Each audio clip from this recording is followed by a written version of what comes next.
Hello. Hi. I'm Redheaded Riding Hood. Red for short. I'm live. How's everybody doing? It is Wednesday. It's August the 14th.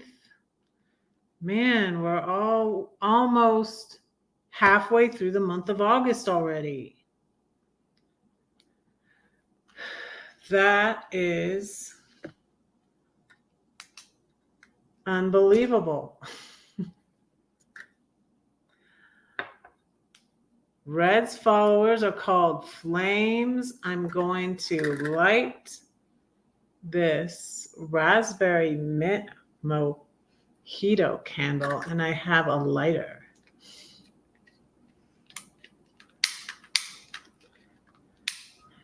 This little light of mine, I'm gonna let it shine. This little light of mine, I'm gonna let it shine. This little light of mine, I'm gonna let it shine, let it shine, let it shine, let it shine. Is there anybody out there? Well, I'll just continue on for anybody who's watching the replay.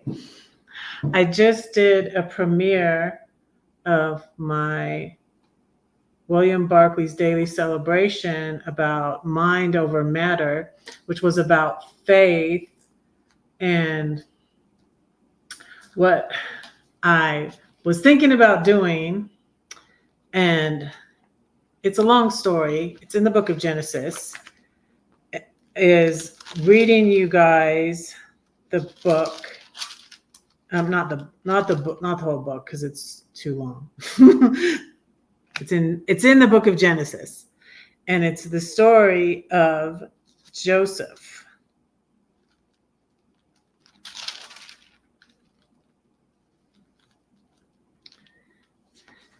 It starts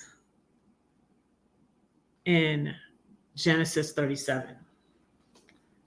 Let me play my flute for you first.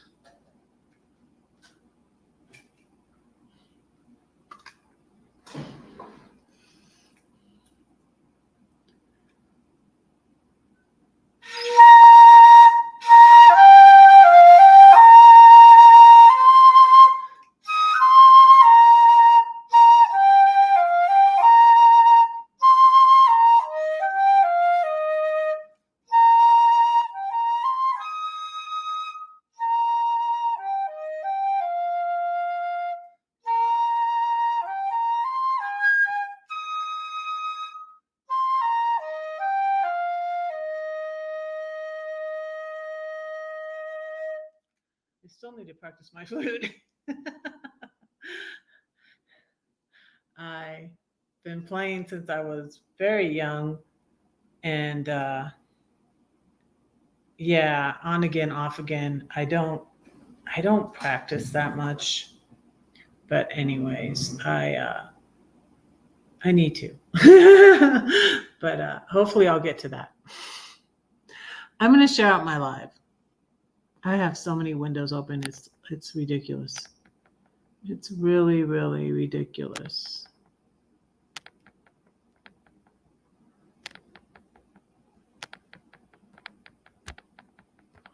I have Facebook open. I had to share a lot of links. I shared a bunch of links under my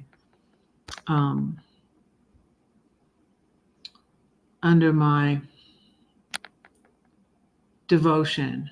So be sure and check that out if you're interested. Hi, Glenn. Hi, I'm glad you made it.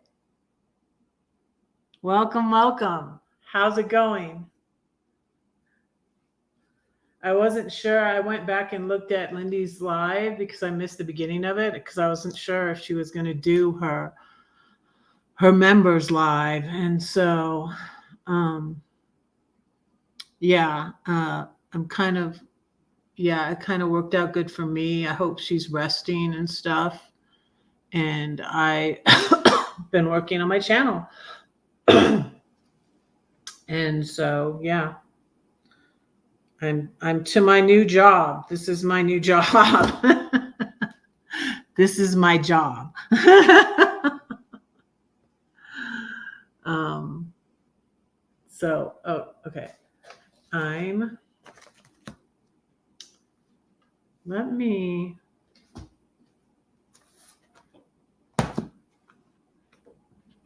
say the prodigal poem for you, which I've said before, but because it mentions Joseph, that's why I wanted to say that one. And it's applicable in a lot of situations, I feel like.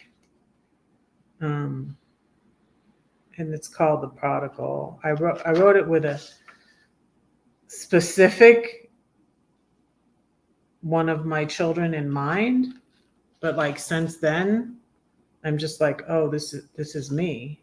This is you. This is all of us, you know. And it's in I haven't sent out Christina's book yet. I don't know if Christina's going to be here, but Christina, I'm going to make sure I definitely send out your book tomorrow. The day just you know how like you get going, and especially when like me, that's why the devotion I read like so applies to me, because I make my own schedule. And so he was talking about like discipline and being like set down to do your work at a certain time every day. And he was talking about the poet Yeats too. He was talking about a poet. So that was pretty cool.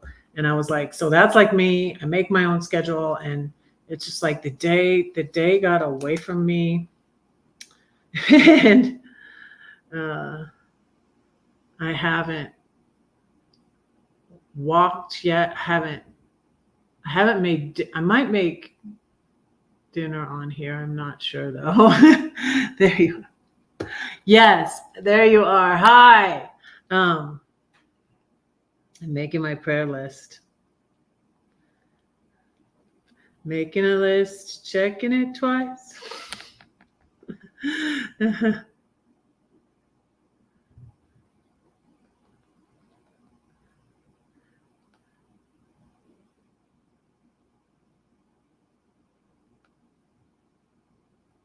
Okay.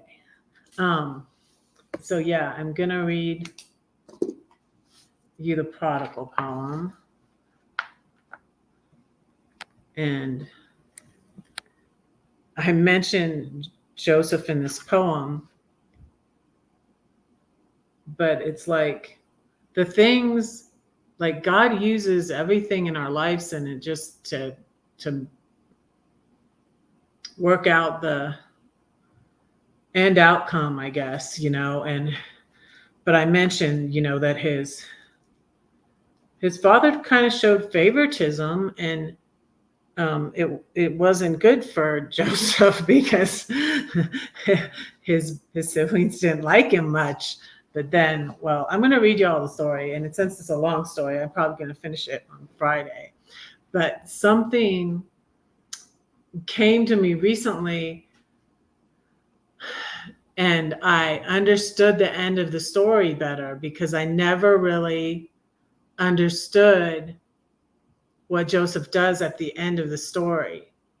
And so we're going to go over all of that.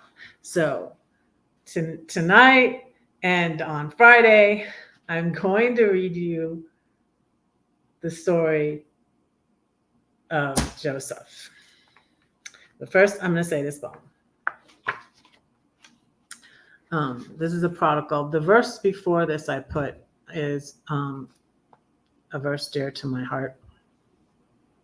It was like a verse God gave to me when I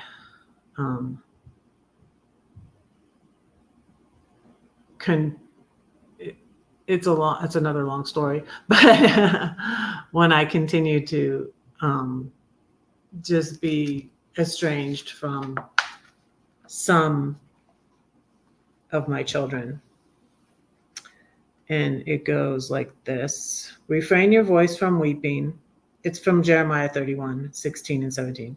Refrain your voice from weeping and your eyes from tears, for your work shall be rewarded, says the Lord, and they shall come back from the land of the enemy. There is hope in your future, says the Lord, that your children shall come back to their own border. The prodigal. Of course, this is all my fault. Eve had 2 sons, one killed the other. She must have been a terrible mother. Esau was his father's favorite, but Jacob was a mama's boy. Of course they didn't get along. Leave them alone and they'll come home. Jacob did, but his mom was gone. Having favorites is not wise. Just read about Joseph, Genesis 37:4. He was despised. Train them up in the way they should go. Your work shall be rewarded. Trust God with them. He loves them even more than you. Don't give in to wrong behavior. Love must be tough. Show them you love them enough to say no. When they are old, they will not depart. Keep loving him with all your heart. God had a prodigal son too. Didn't you know that son was you, or daughter? So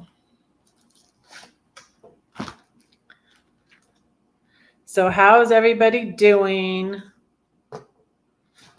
So I'm going to start off in Genesis 37. There's just so many things about this story that I love.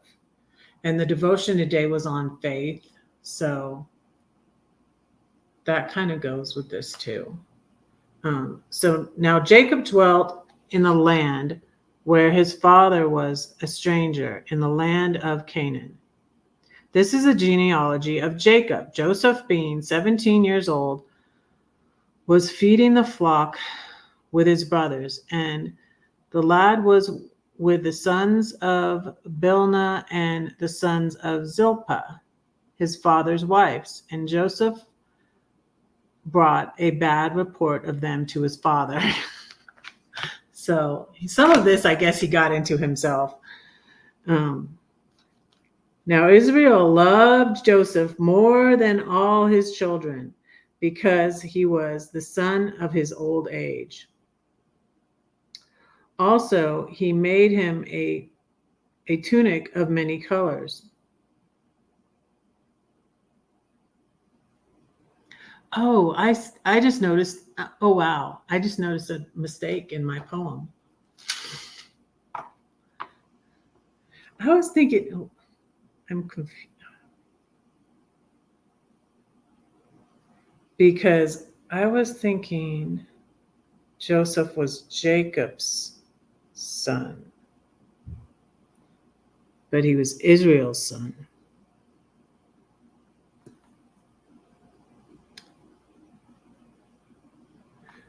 But I think that's what he changed his name. Is that what he changed his name to?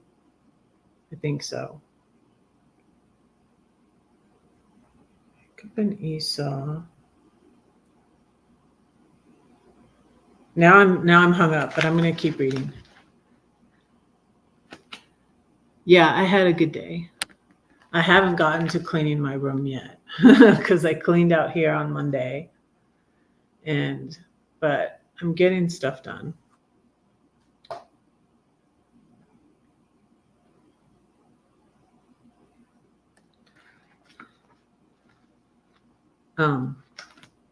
So now Israel loved Joseph more than all his children. But when his brothers saw that their father loved him more than all his brothers, they hated him and could not speak peaceably to him. Now Joseph dreamed a dream, and he told it to his brothers, and they hated him even more. So he said to them, "Please hear this dream which I have dreamed." See, he shouldn't have told them the dream either.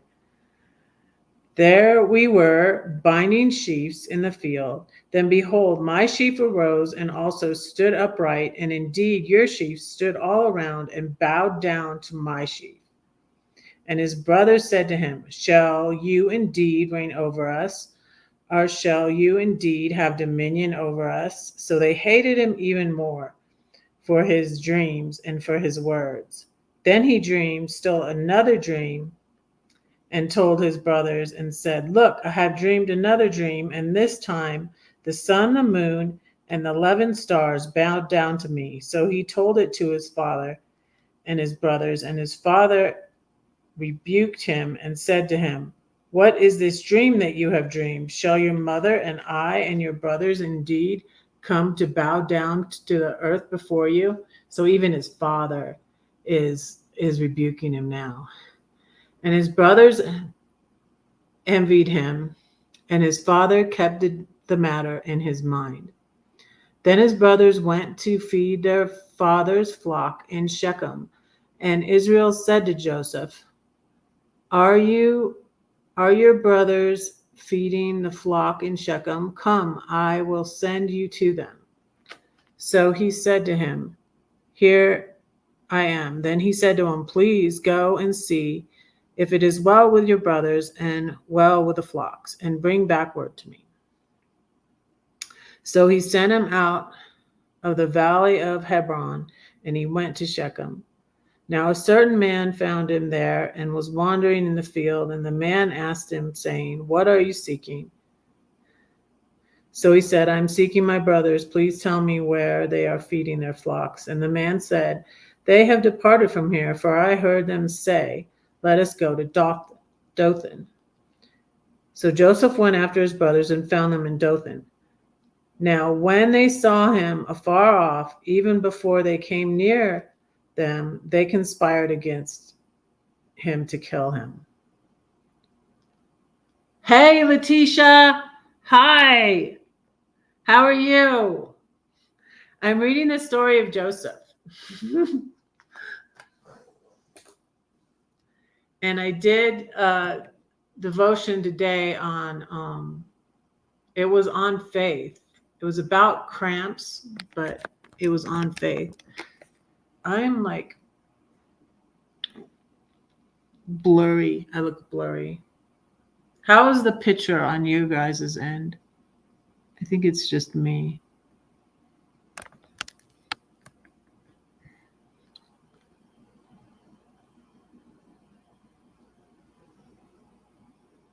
Hey, Brenda. This is not a ranting one. This is story time.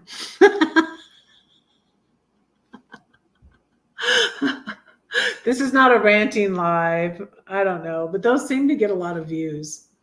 They really do. But not ranting. Not ranting tonight. It's story time. So they conspired to kill him. And they said to one another, Look, this dreamer is coming. Come, therefore, let us now kill him and cast him into some pit. And we shall say, Some wild beast has devoured him. We shall see what will become of his dreams. Oh, and you know that, let me see.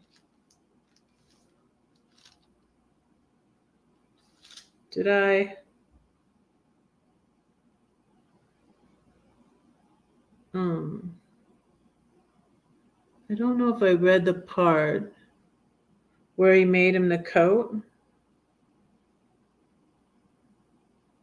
where he gave him the coat.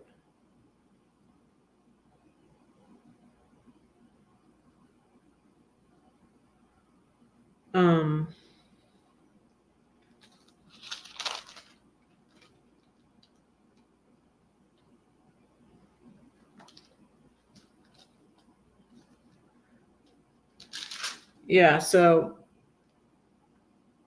I guess it was when Jacob wrestled with God that he changed his name to Israel. So that's why, like Abram, his name was changed to Abraham. I think only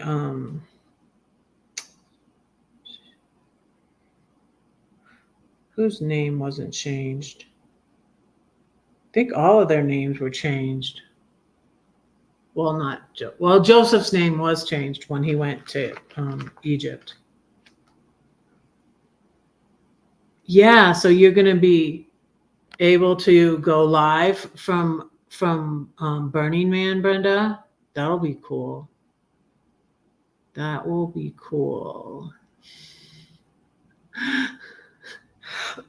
Maybe I can have Brenda on my live from Burning Man. That would be cool. Maybe we can do that, Brenda, if it works. Yes. Yes, that will be cool. And I have to ask her, but I think I know how to do it because I think I saw the switch on my StreamYard. But my friend Diana from Serenity Studio Art knows how to do it, so we could do it on your channel and on my channel at the same time, if you wanted to. So, but anyways, so Joseph also has like his coat of many colors, like the Dolly Parton song, like Dolly Parton had. Joseph had it first. So we shall see what will become of his dreams. So they wanted to kill him. But Reuben, I think he was the oldest one, heard it, and he delivered him out of their hands and said, "Let us not kill him." And Reuben said to them, "Shed no blood, but cast him into this pit which is in the wilderness, and do not lay a hand on him, that he might deliver him out of their hands and bring him back to his father." So it came to pass, when Joseph had come to his brothers, that they stripped Joseph of his tunic, the tunic of many colors that was on him. Then they took him and cast him into a pit, and the pit was empty, and there was no water in it. And they sat down to eat a meal. Then they lifted their eyes and looked, and there was a company of Ishmaelites coming from Gilead with their camels, bearing spices, balm, and myrrh, on the way to carry them down to Egypt. This was when it's way back in Genesis, where the thing with the Israelites and the Palestinians started, because it was the Israelites are the sons of Isaac, but when they were waiting on the promise of Sarah having the baby, they got impatient, and they said, and Sarah gave her maiden Hagar to Abraham and said, "I'll have a child by her," because they weren't trusting God at that point. And so that's how it came out. And they've been and Ishmael means man of war. And they've been at war like ever since, really. This is really not anything new. So, yeah, and this was Ishmaelite. So we weren't at war with him then at this moment, but but they sold him to him. So Judah said to his brothers, "What profit is there if we kill our brother and conceal his blood? Come now, let us sell him to the Ishmaelites, and let not our hand be upon him, for he is our brother and our flesh." And his brothers listened. Then Midianite traders passed by. So the brothers pulled Joseph up and lifted him out of the pit, and sold him to the Ishmaelites for 20 shekels of silver, and they took Joseph to Egypt. Then Reuben returned, and he wanted to save Joseph and bring him back to his dad. And then Reuben returned to the pit, and indeed Joseph was not in the pit, and he tore his clothes, and he returned to his brothers and said, "The lad is no more, and I, where shall I go?" So they took Joseph's tunic killed a kid of the goats and dipped it in the tunic in its blood. Then they sent the tunic of many colors, and they brought it to their father and said, "We have found this. Do you know whether it is your son's tunic or not?" Duh. So deceptive, so bad. And he recognized it and said, "It is my son's tunic. A wild beast has devoured him." Without doubt, Joseph is torn to pieces. Then Jacob tore his clothes and put sackcloth on his waist and mourned for his son many days. And his sons and all his daughters arose to comfort him.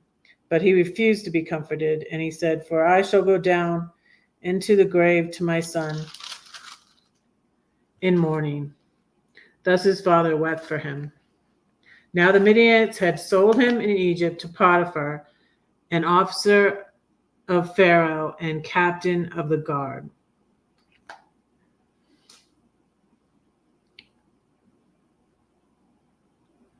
Oh, you're just going to tune into my lives.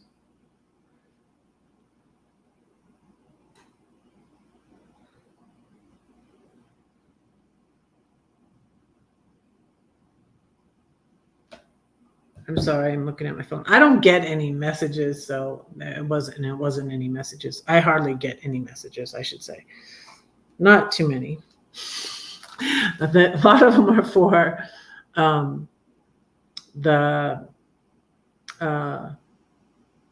person who had my number before, the person who had my Colorado number before.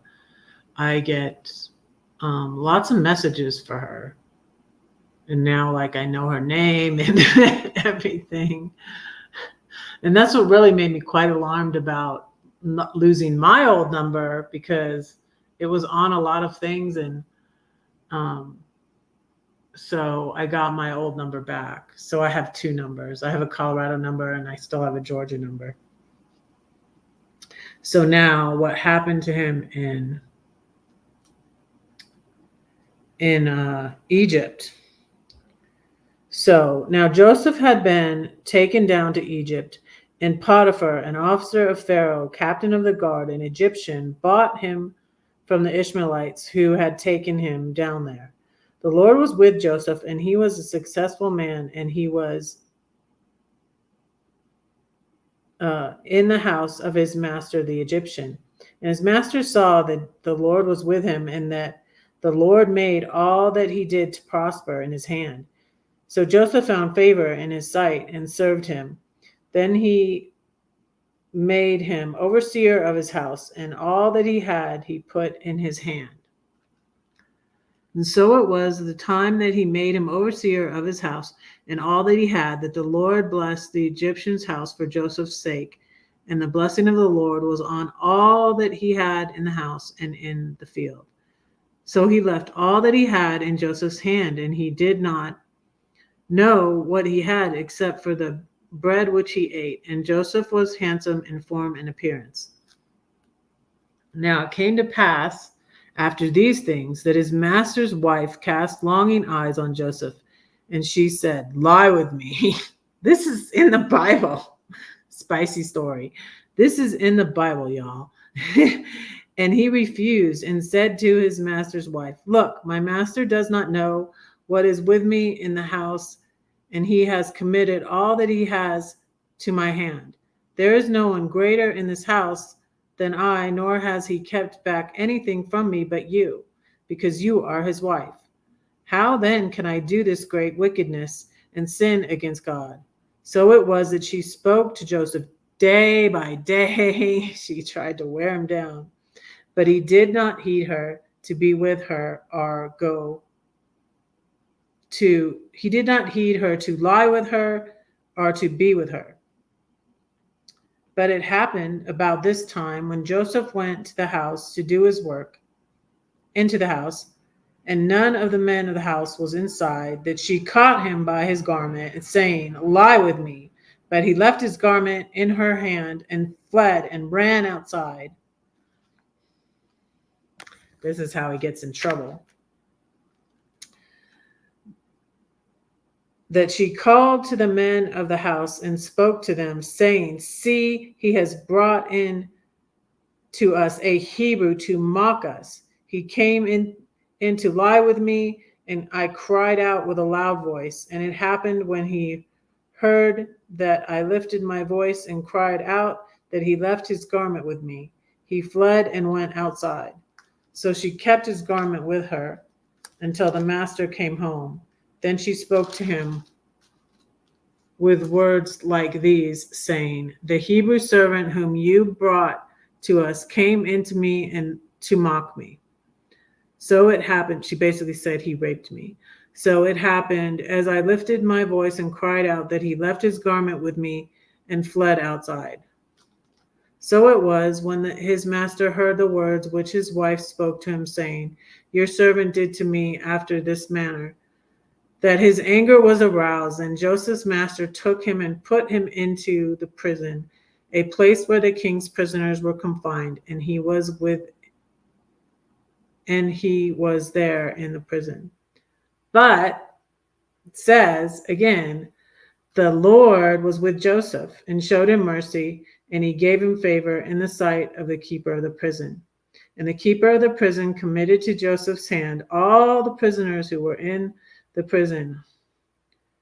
Whatever they did there, it was his doing. The keeper of the prison did not look into anything that was under Joseph's hand, because the Lord was with him.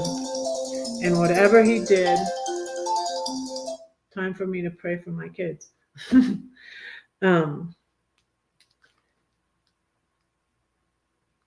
And whatever he did, the Lord made it prosper.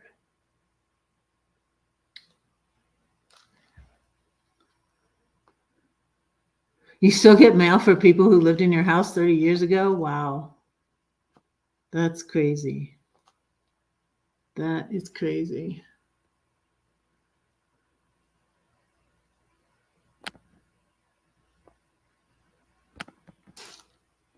So, anyways, let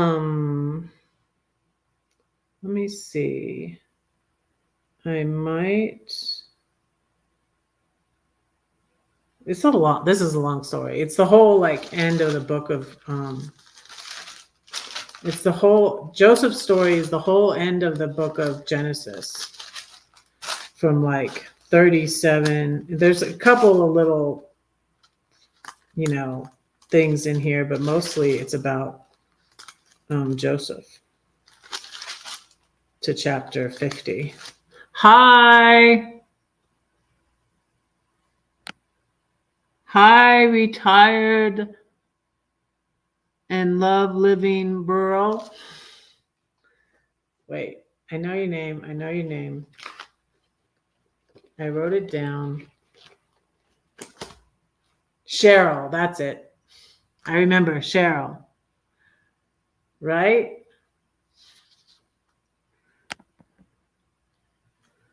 Let me write it down. My list. I'm reading the book of Genesis. I'm reading about Joseph. I thought I brought a pen over here. I had a pen. A minute ago, I had a pen. Ah, there it is. I found it.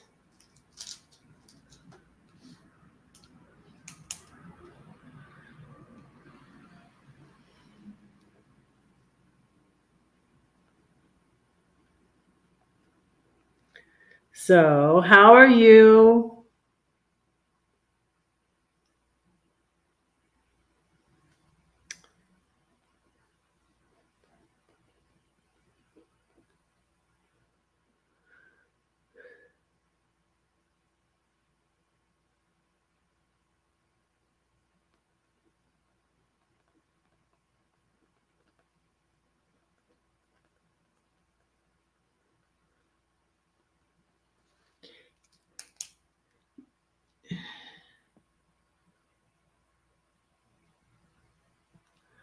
Oh.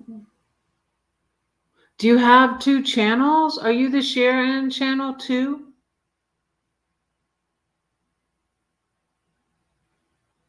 Because there's a channel, Sharon.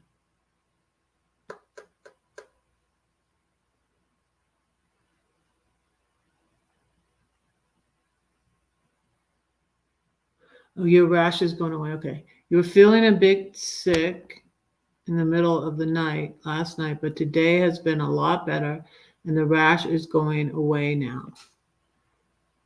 I might read a little bit more. So, haven't ate dinner either, and I haven't walked.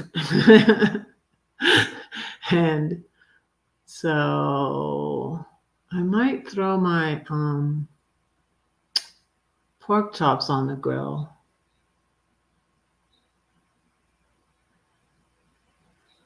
Oh, chair and retired grand. Okay, wait a second. Have you commented on? Did you comment on my channel with the other channel?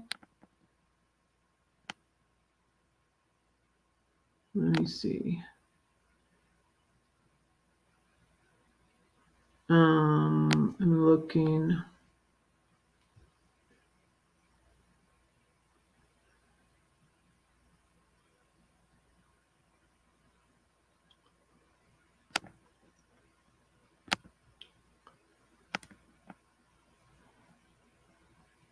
Ah, I see it. Yeah.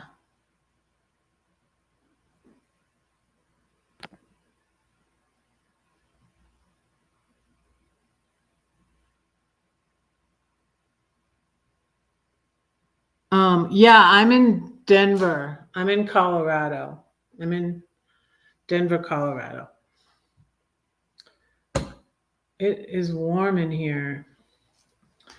So trying to think if I'm gonna read you a little bit more of this and then I'll finish. It's so long. It's really long.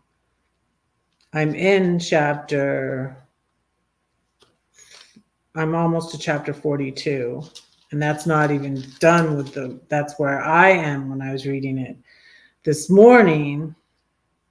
And I've read it before, of course. I might read this chapter 40, about him being in prison and interpreting the dreams. It's really interesting. There is a DreamWorks cartoon that my kids saw. It came out in 2000. I might buy it. Yeah, I did follow your channel. I to be honest, I subscribe to a lot of channels, but I don't always get around to watching the videos. I'll subscribe and be like, I'm gonna go back and watch some videos, and I don't always get back to them. But yeah, I did, because I usually will subscribe and try to go look if someone comments on my videos. I try to go and watch, not that I always do, but if they have content, some of them don't, but yeah. So I think I did, yeah.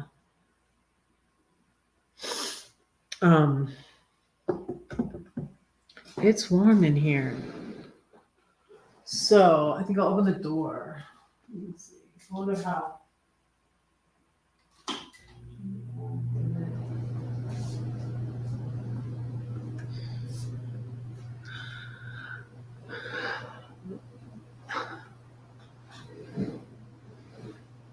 But yeah, maybe I can go look. It's like I'm getting to the point where I think I might, because I've been trying to do things to save money too. And although lately this month I have been watching some Netflix, but I could just watch all stuff on YouTube. And so I'm thinking of canceling Netflix. I used to have like Disney and Amazon Prime and Netflix and Hulu, and I'm like, this is ridiculous. I don't even watch all of these. So I canceled them and just kept Netflix. But lately I'm like, gosh, there's so much stuff And a lot of times I'll rent a movie on YouTube because it won't be on Netflix or whatever. So, yeah. So, so the next part of the story is it came to pass after those things that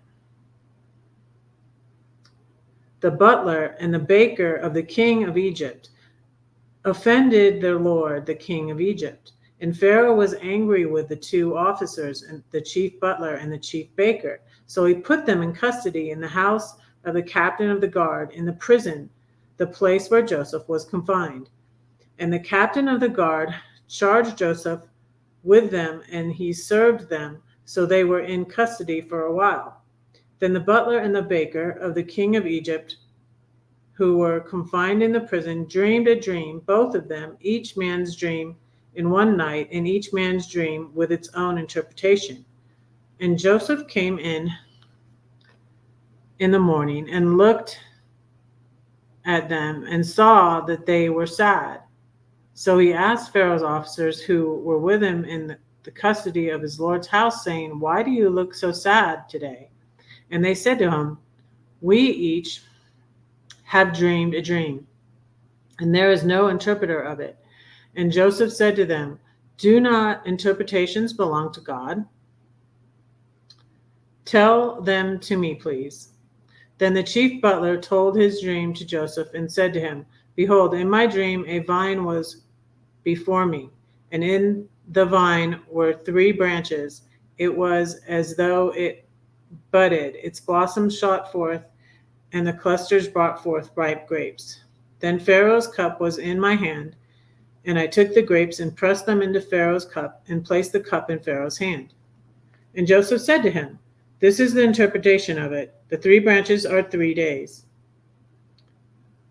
Now, within 3 days, Pharaoh will lift up your head and restore you to your place, and you will put Pharaoh's cup in his hand according to the former manner when you were his butler. But remember me when it is well with you, and please show kindness to me. Make mention of me to Pharaoh, and get me out of this house."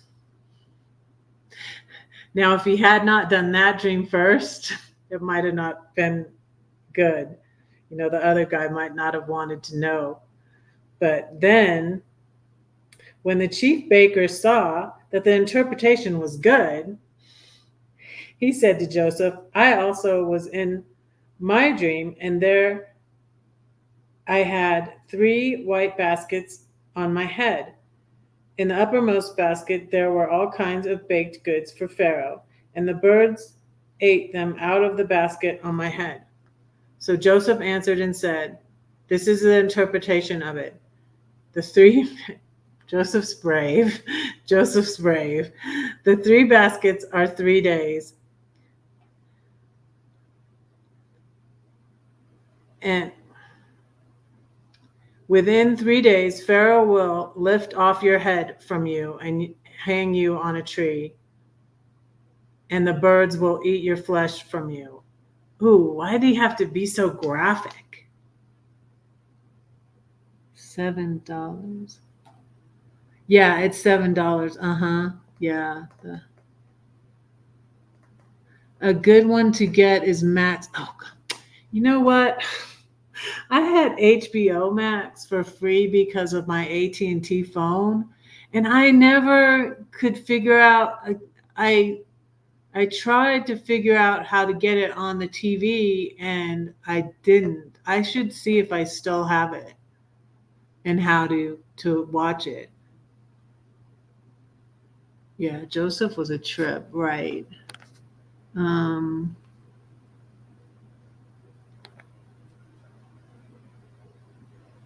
Only costs about $7 a month. Yeah, the Netflix is $6.99 too, $7. So, yeah, you canceled Netflix 2 to 3 years ago. Yeah, Joseph was a trip, and he just told him "Oh yeah," it's yuck.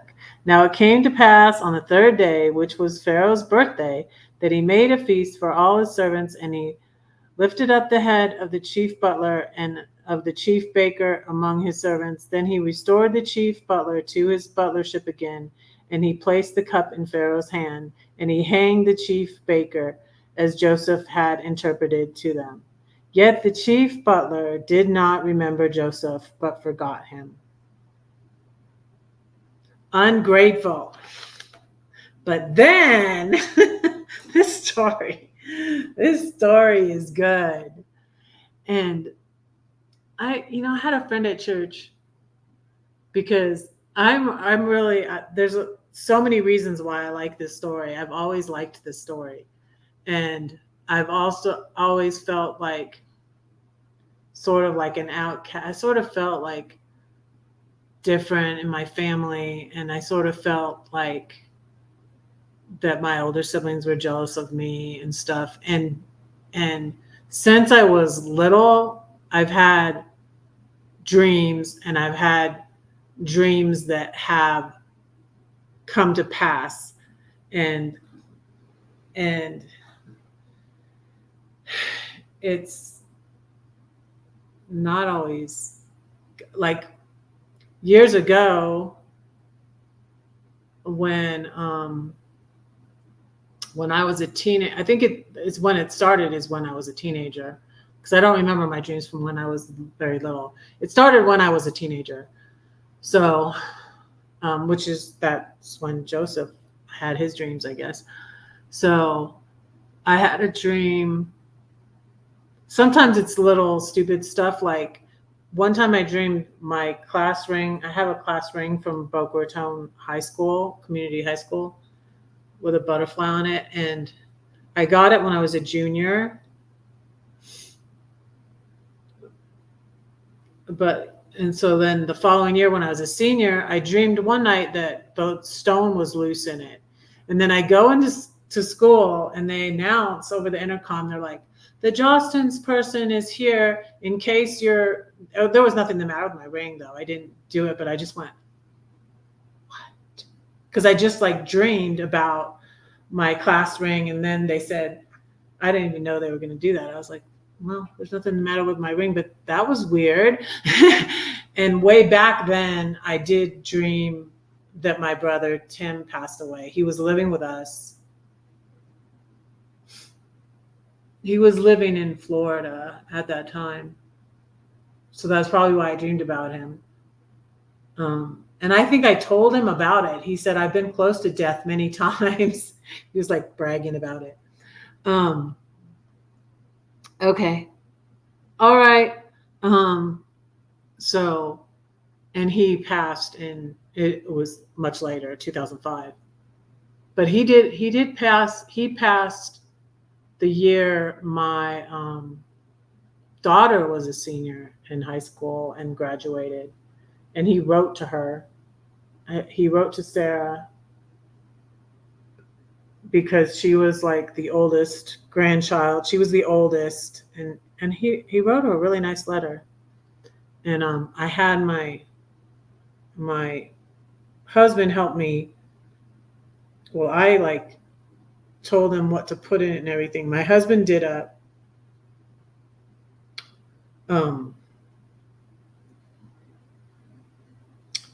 slideshow and put it on a DVD and put the music with it and everything.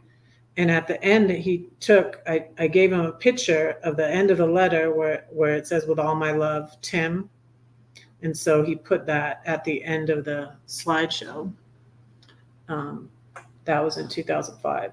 But anyway, so I've always been interested in dreams, and I've had dreams, and I think that they mean something.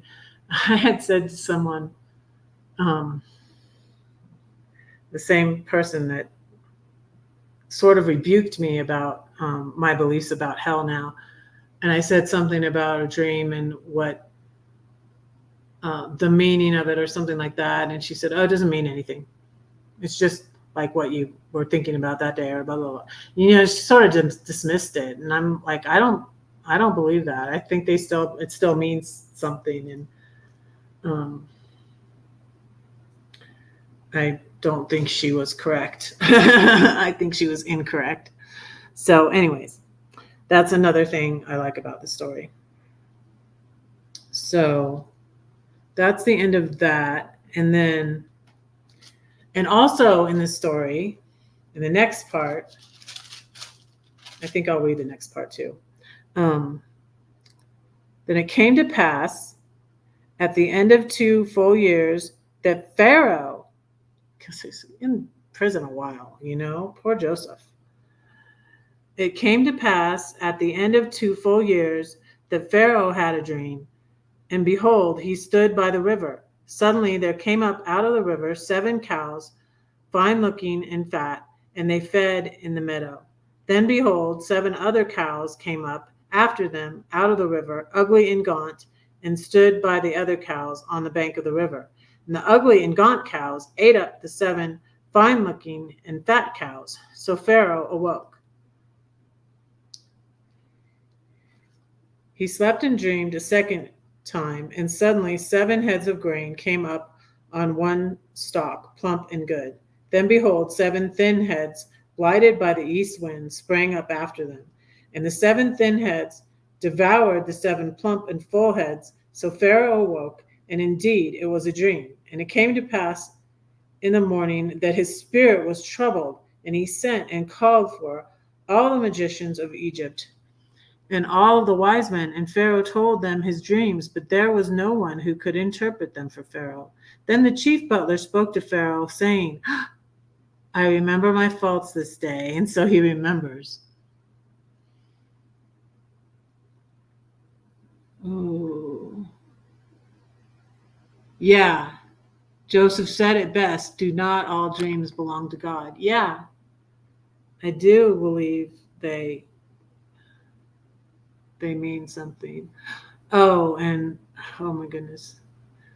Like I told you, and I'm like need to impress this on myself, because I always find that there is something that I forgot, like this butler forgot, this butler forgot about Joseph. Like he's all excited, I guess, he got his job back and blah blah blah. It's like, how could he forget, but he forgets, and I forget things too. And so I was looking back at my journal from last year, and so I had this dream, right? I had this dream where someone says, give me a Bible verse. And I said, a soft answer turns away wrath. And I'm like, gee, that's weird. And so if I remember the dream, when I wake up, I usually try to write it down right away. And like, I've done it these past 2 nights. I've had dreams like last night and the night before. But this time, okay, I looked back at my journal from a year ago, and I had that dream, and I had forgotten this, but I did, like, I remembered it at that time, last year, a year ago. And I had that dream, and then I found out that very day that I had that dream, a soft answer turns away wrath. It was a day that let me just say, 2 people in my family. It's not really unusual, but no, it is unusual. It doesn't happen every day, but I mean, it happens. But two people in my family got into a major fight. And so isn't that like wild? And I was just like, wow, I dream, a soft answer turns away wrath. And then I find out a few days later, because I didn't know this was somewhere else, that, these 2 people had gotten in a fight. And so I was just like, wow, okay. I've had a few dreams that have come true, some that didn't, yeah. And some were changed. Somewhere I changed the course of what I was doing in them so I'd get a different outcome. That's good. Many bad ones, thank goodness, never happened. Yeah. Yeah.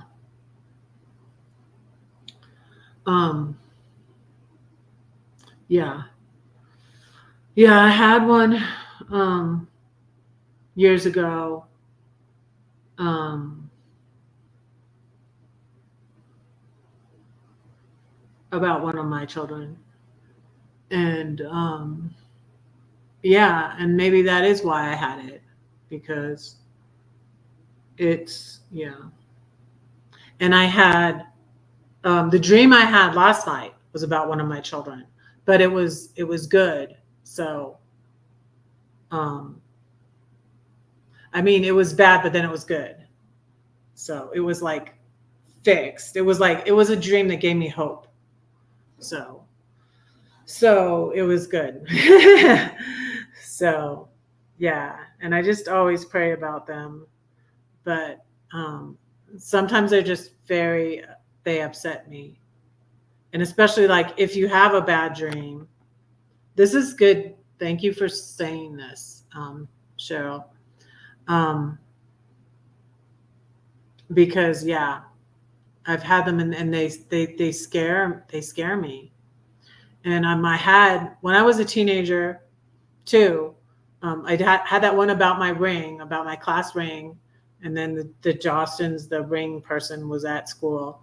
And then I had one also about my brother. I don't remember what happened in the dream with my younger brother, not my oldest brother, who did pass away in 2005. I dreamed that he died, but I had some sort of dream about my younger brother, who is still living now, and in Los Angeles, and he's a cop. And but I had a dream about him in high school. I didn't tell him, I don't think, but I had a bad dream about him. And the next day he had a car accident, not serious or anything, but the next day he had a car accident, and I was just like, what the heck, God? And I was just like, I kind of don't want, I don't want this gift. It was, yeah. So,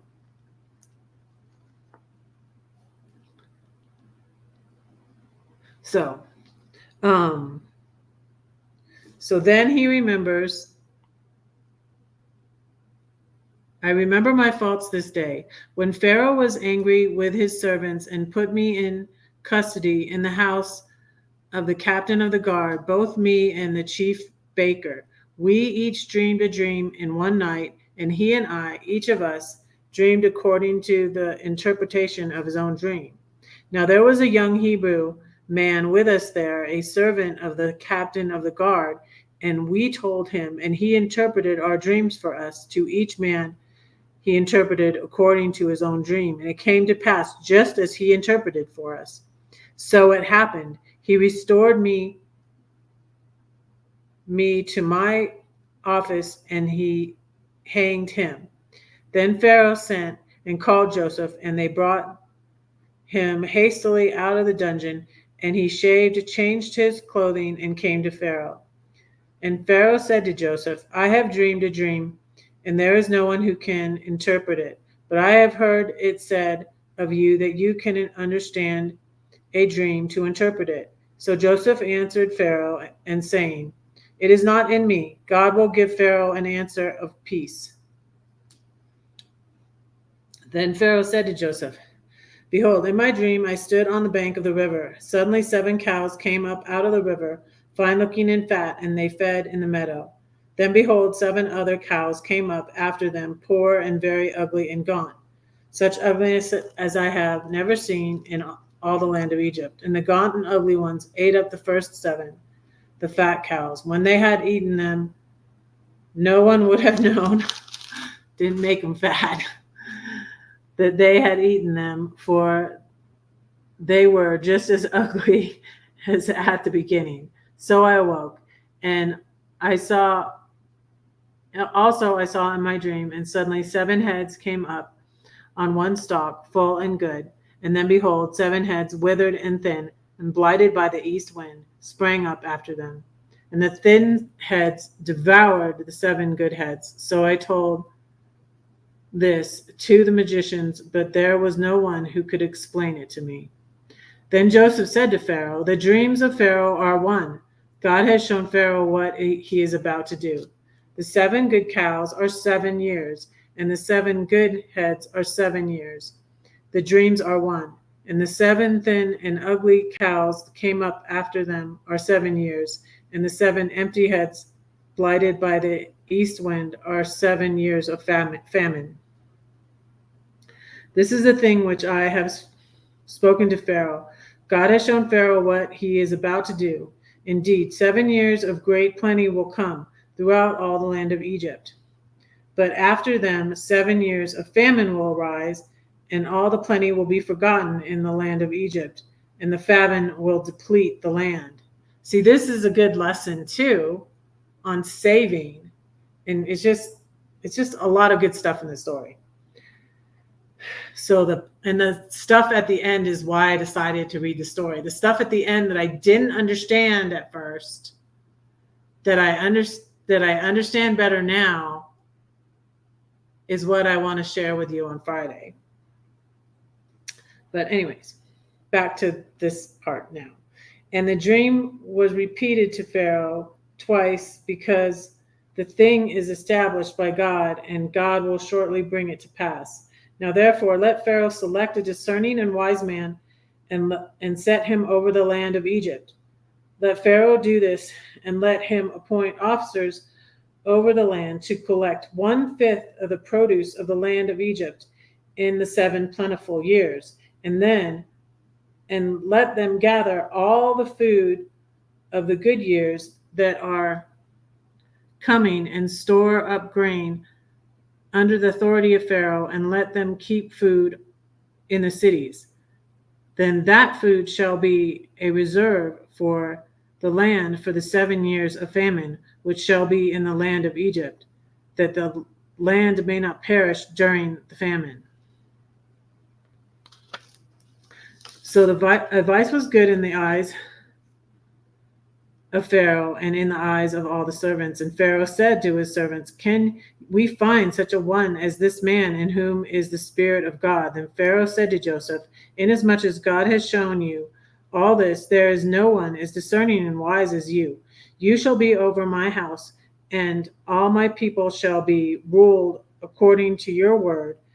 Only in regard to the throne will I be greater than you." And Pharaoh said to Joseph, "See, I have set you over all the land of Egypt." Then Pharaoh took his signet ring off his hand and put it on Joseph's hand. And he clothed him in garments of fine linen and put a gold chain around his neck.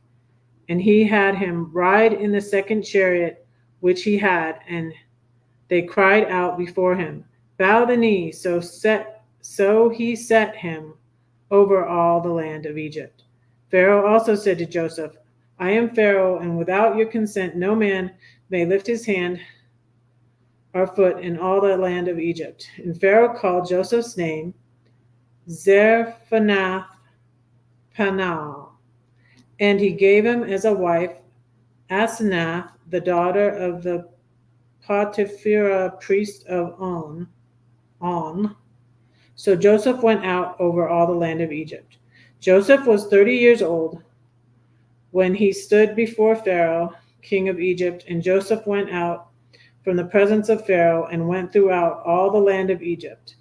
Now in the 7 plentiful years the ground brought forth abundantly. So he gathered up all the food of the 7 years which were in the land of Egypt, and laid up the food in the cities, and he laid up in every city the food of the fields which surrounded them. Joseph gathered very much grain, as the sand of the sea, until he stopped counting, for it was without number. And to Joseph were born 2 sons before the years of famine came, whom Asenath, the daughter of Potiphera, priest of On, bore him. Joseph called the name of the firstborn Manasseh, for God has made me forget all my toil and all my father's house. And what I noticed too is that he was free from the prison, but he didn't go back to his brothers. He didn't. And he says, "For God has cause me to be fruitful in the land of my affliction. Then the 7 years of plenty were in the land of Egypt ended, and the 7 years of famine began to come, as Joseph had said. The famine was in all lands, but in all the land of Egypt there was bread. So when all the land of Egypt was famished, the people cried to Pharaoh for bread. Then Pharaoh said to all the Egyptians, "Go to Joseph, whatever he says to you, do." The famine was over all the face of the earth, and Joseph opened all the storehouses and sold to the Egyptians, and the famine became severe in the land of Egypt. So all the countries came to Joseph in Egypt to buy grain, because the famine was severe in all lands. And so I'll continue reading this on Friday, and his brothers are going to come to him, but they don't recognize him. The plot thickens. I love this story. I love this story. I might grill my pork chops now. I've gone an hour. Let me say another poem, okay? Hi, Savannah. How are you? Oh, I was thinking about that. I was thinking about your name. Okay, so I had said on Monday, and I'm probably going to do a short on this, that we were talking about narcissists, and people were saying how they're demons. And I was like, no, they're not demons. But, and then I showed a picture of my grandmother. And and I said how my grandmother was very narcissistic and often didn't get along well with my mom. And my mom said things, and I was like, and I was like, what is this thing with you and your mom? Mom, what is this thing with you and your mom? I never fully understood it, but I did have sometimes issues and things with my grandmother too. And I just recently realized, I'm like, my grandmother was narcissistic. And another thing I remembered that I didn't tell you guys, because I remembered it after the live, was I told you that I named my daughter Claire. I call her Claire Bear. I named my daughter Claire after my grandmother, who was narcissistic. Her name was Clara. I want to show you the pictures my daughter recently sent me.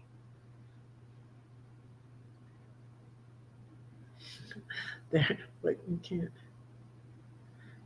There's my daughter and my middle grandbaby.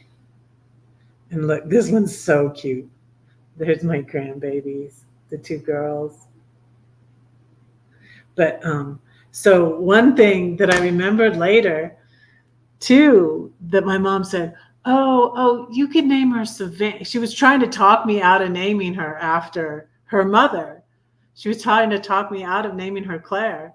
She said, you could name her Savannah. You live in Georgia. Savannah's a nice name. Are you in Georgia, Savannah? But yeah, so it's funny, and you came in and I remembered that story. I was like, oh, I didn't tell them that. I should tell them that. Because that was another thing. It was just like, you guys, this is something that just you're not in. It's just a nice name, right? I like Savannah. I like the city. But I like the ocean much better on the West Coast or in Florida than on the East Coast. But it's still, I love the ocean. I love the ocean anywhere, actually. So I like Savannah. And we were on the topic of dreams. So I already said this, but there's really a bunch of opportunity, a bunch of possibilities with my lease ending here. One of them could be that I stay in this apartment for longer. So that's even a possibility. One is that I stay in Denver for longer. One is that I moved to Pennsylvania or New Jersey near my middle daughter and my granddaughters. And one possibility, and I've dreamed about this twice now, so I'm getting concerned. So one because I really don't want to. I really don't want to, but I might possibly move back to Georgia, but not the city where I was. Definitely not. Definitely not the city where I was. So Savannah, maybe Athens, Atlanta, Georgia is a possibility, especially since now I've dreamed about it twice. So I was like, God, what's up with that?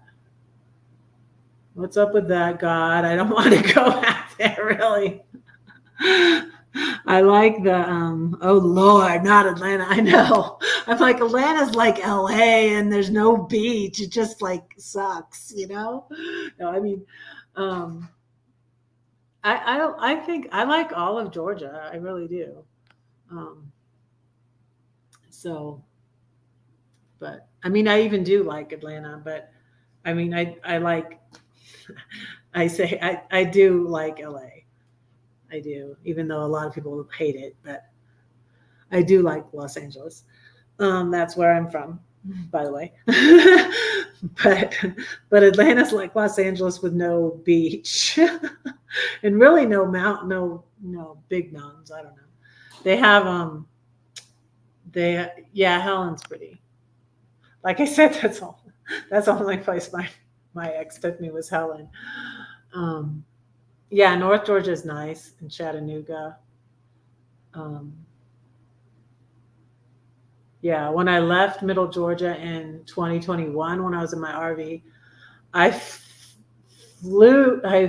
I fleed Georgia again, Middle Georgia, and I went to Chattanooga, which is right on like the border of Tennessee and I think it's Tennessee and Alabama and Georgia. It's right on like the corner. Um, it's on the bottom of Tennessee and it's at the top of Georgia and at the side of Alabama. I'm going to turn this off now. Okay, so I need to say another poem. It's on the borders, yeah, yeah. And you can go to Lookout Mountain and you're supposed to be able to see 3 states from Lookout Mountain. So, oh, I got to make my list.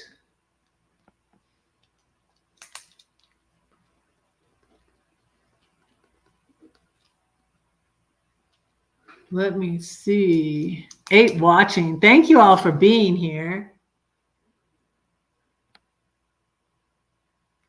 You worked over in Kennesaw last year for a couple of months. I'm planning on coming back.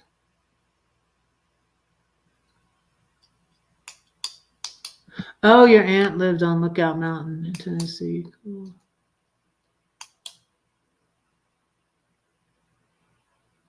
I'm stuck in Middle Georgia. I want higher ground.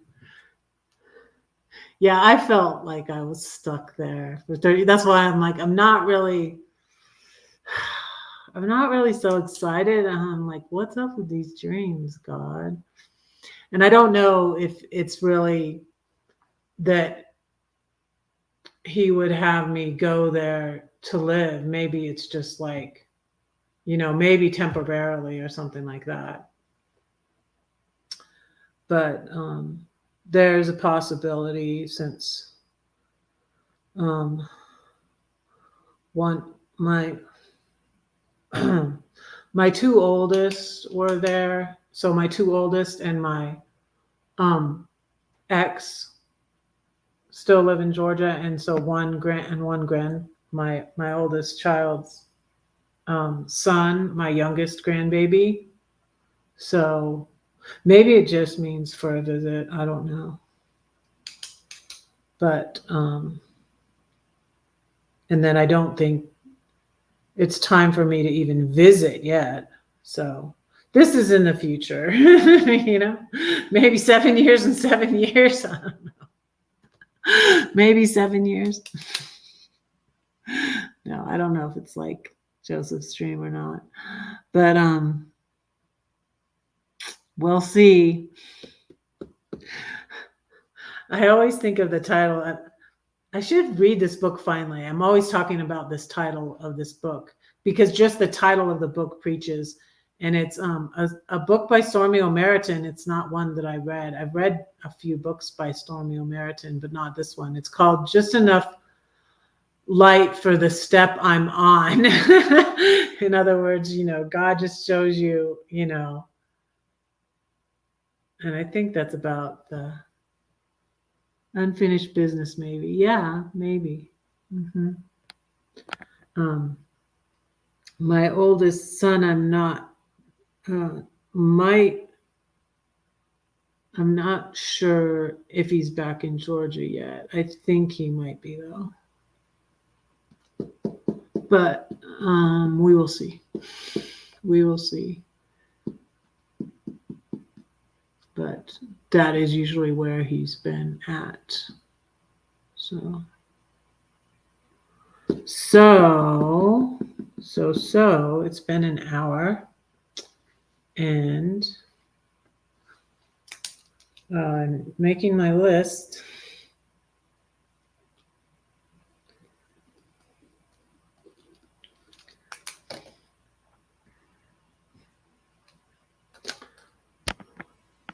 Trying to see if I have everybody on it.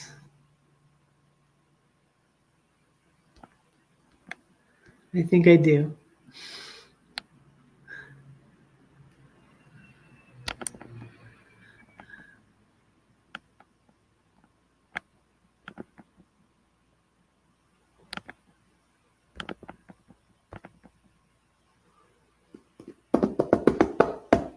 Okay, let me read.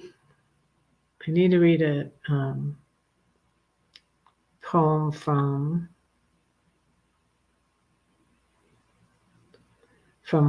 my new book of poetry, which some of these I wrote a long time ago too, but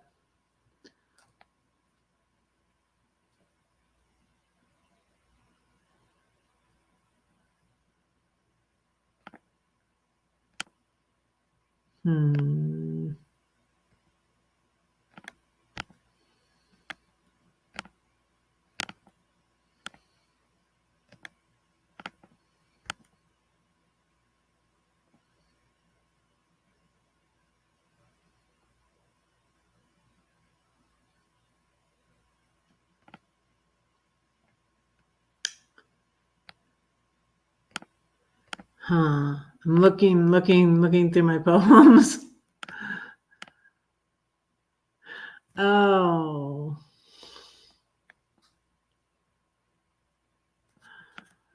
Okay.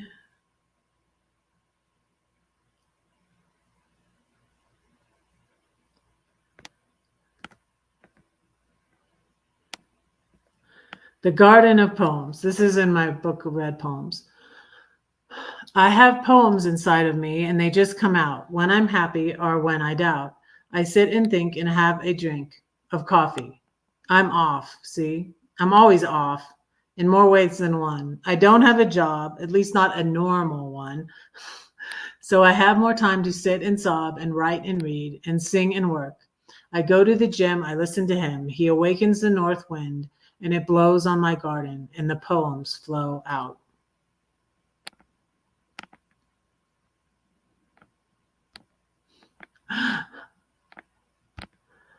Oh my goodness.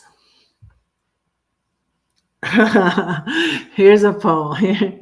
Here's a controversial one.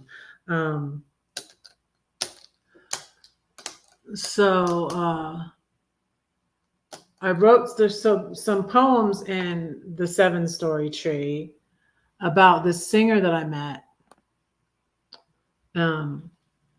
This Christian singer that I met, and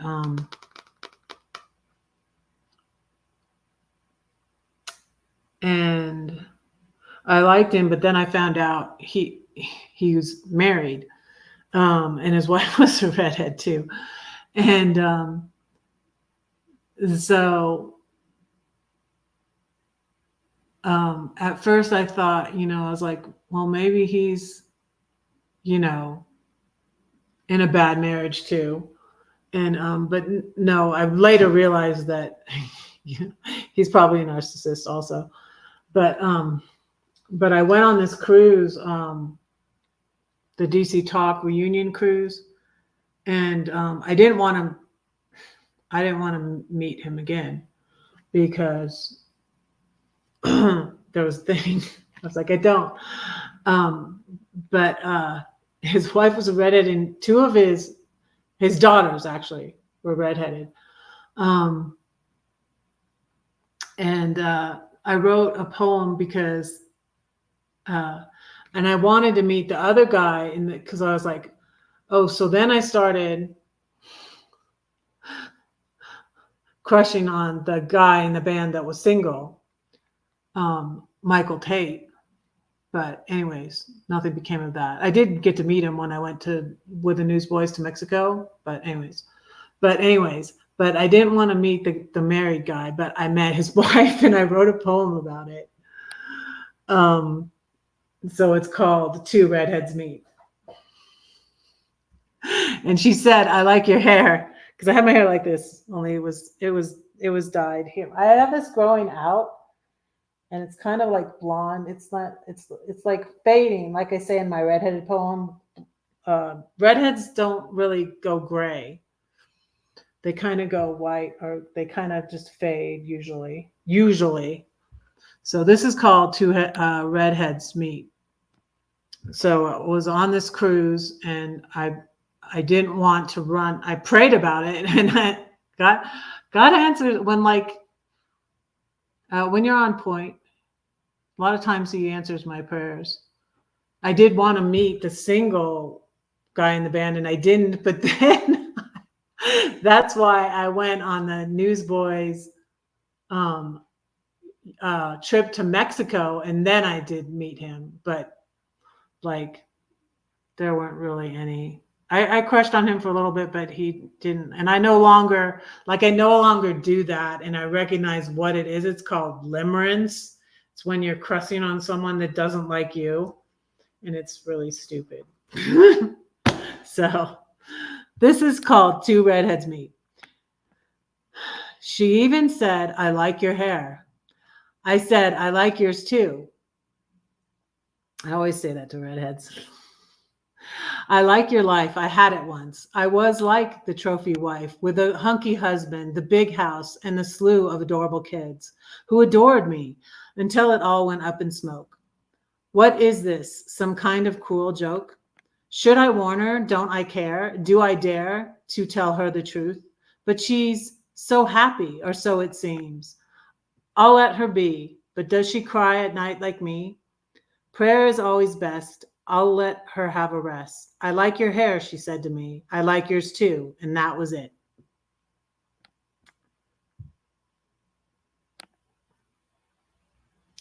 So, yeah, he made a pass at me. And then I realized he was married and his wife was red. I'm like, you dog. You dog. I was visiting right after that happened, I was visiting my aunt and uncle in California, and I showed my uncle her picture, and he's like, she looks like she could be your sister. And I'm like, yeah. So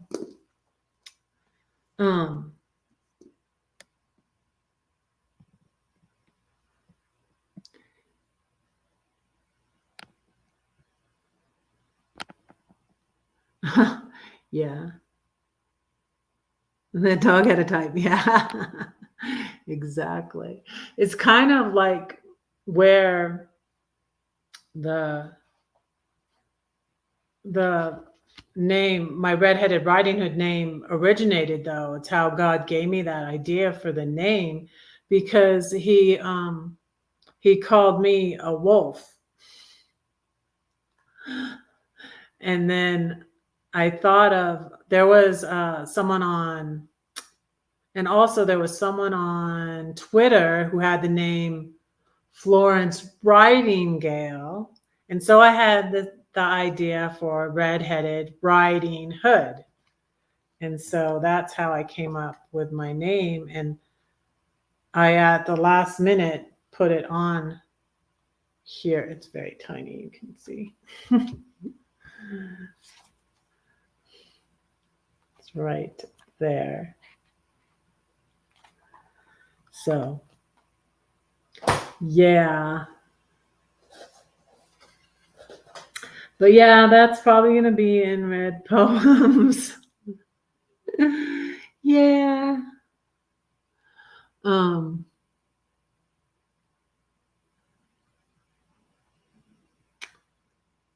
So I might put my, I don't even feel that hungry though.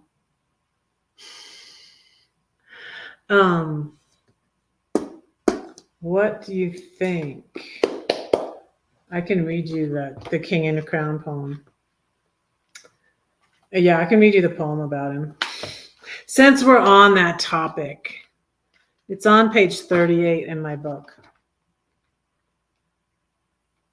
So this was right after, and this happened right after. And he was just taking, because I knew who he was, and I was like looking around for him because I knew I was at, it was a different band that he was a lead singer for, because he wasn't in the DC Talk band anymore. And he was kind of copying the other singers in DC Talk are much more. And I came to the conclusion that like, just like, didn't you say above always, didn't you say, Christina, that your name for your channel is from that verse? So if you obey God, see, like Joseph in the story, this goes along with Joseph in the story I'm telling. If you're obeying God, he'll bless you. I mean, that's just in the Bible, you know? That's just in the Bible.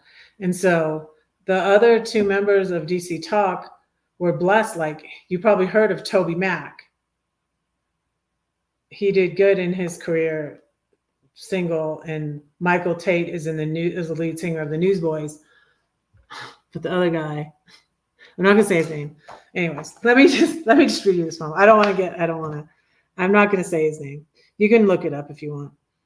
But he's not as well known.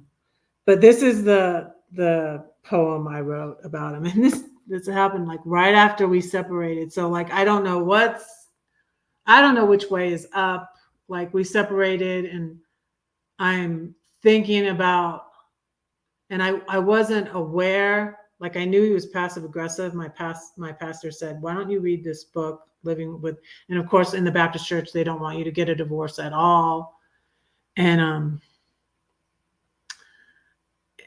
so I'm just like, my head is spinning. I still had my ring on my finger. It was just like right after. It was like a month after I ran into this singer, and I walked up to him. I was just like, I knew his name. I was like, hey, you know, and, you know, he could tell I was quite taken, you know, and then he's like, oh, why don't you meet me after and we can hang out? And, you know, anyways, the poem tells the story. So I'll just read you the poem. King and Crown. Poet, rocker, movie star, I know exactly who you are.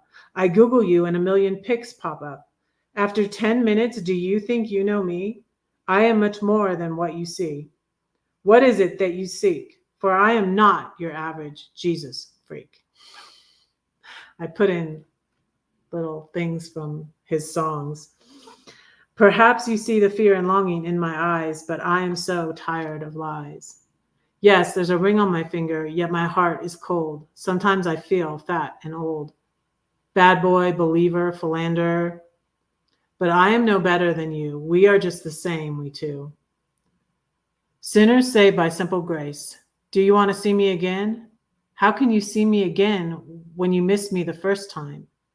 It seemed like you knew me, but you looked right through me. That's from a Heart song, actually.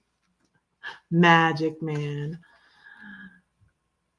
It's all my fault, of course. My daughters know I'm a bad dresser, forever the second guesser. I had cut off.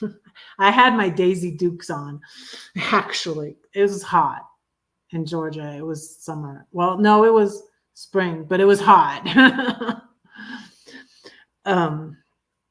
My daughters know I'm a bad dresser, forever the second guesser. I shouldn't hug strangers. I gave him a hug when I didn't see the danger. I was so excited.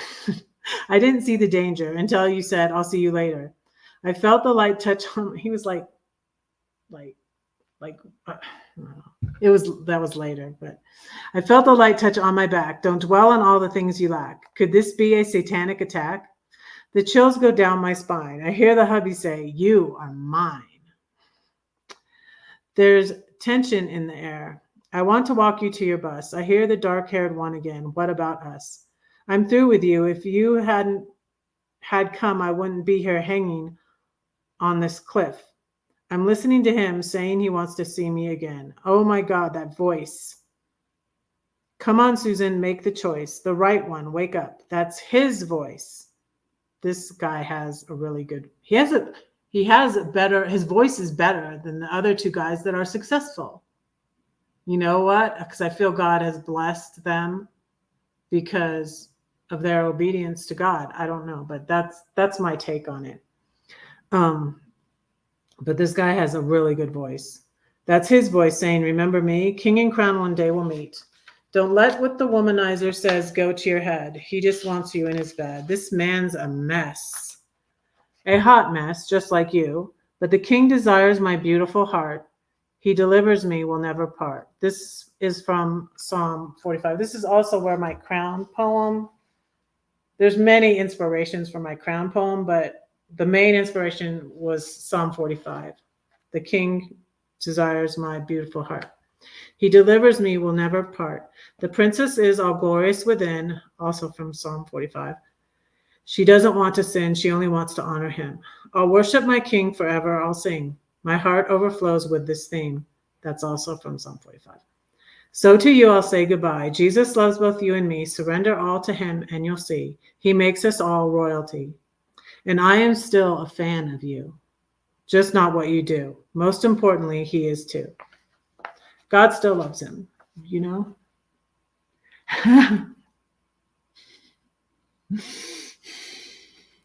Yeah, don't say the name.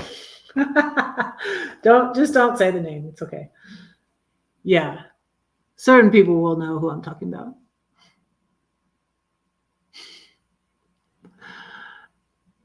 Yeah.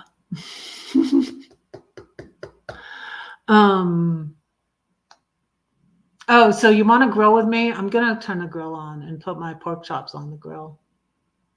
Because I need to eat before 8. Because, I'm trying to do the intermittent fasting. So I fast from 8 p.m. till 12 p.m. Hi, Bren. Let me write you on my list. That's 7.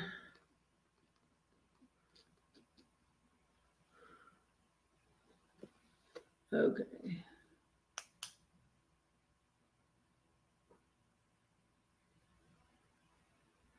Oh, okay.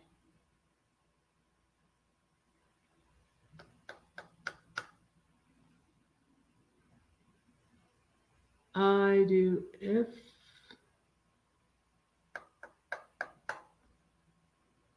I know.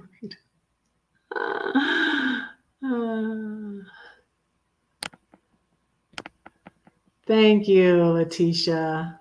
I feel like it does. It does. It blesses you. That's why, I love that story of Joseph. So I read, the first part today, and then I'm going to read the rest of the story on Friday and tell you guys my insights, because I just recently, got more insights into the end of the story. If some of you remember where he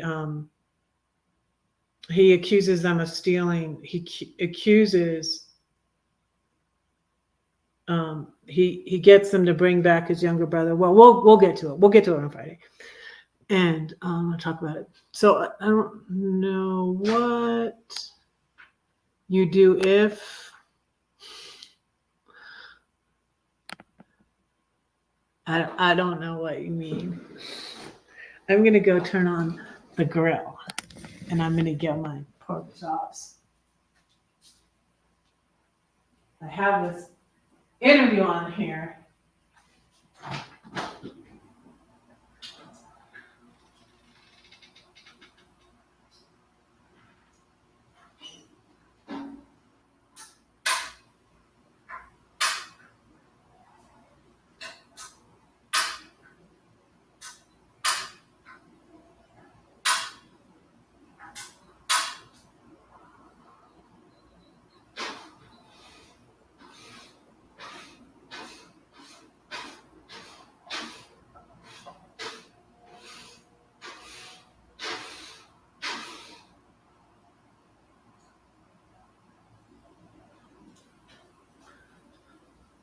I'll bring you out there.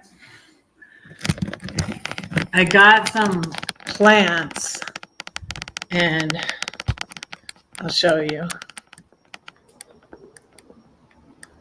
I got some, see?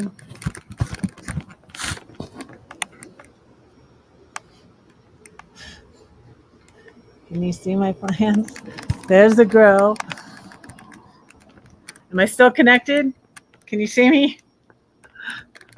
I got the grill on. I'll let that heat up a little bit. I didn't lose connection, did I? Can you still see me?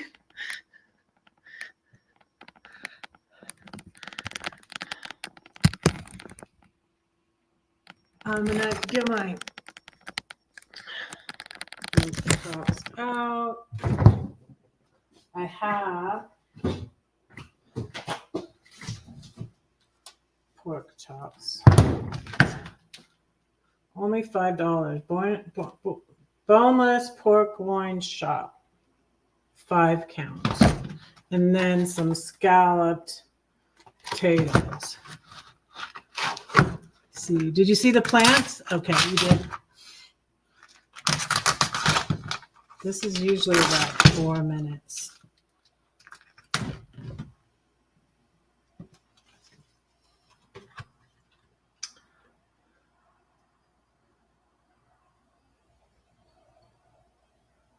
Move tray from 4 minutes, yeah.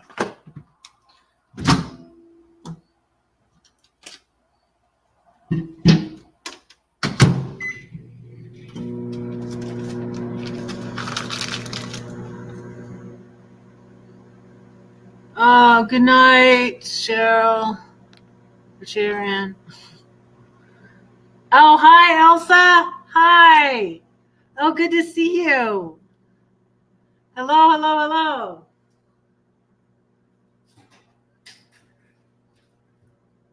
hello. I'm grilling.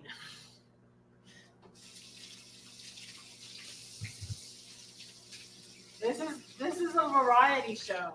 See, you guys?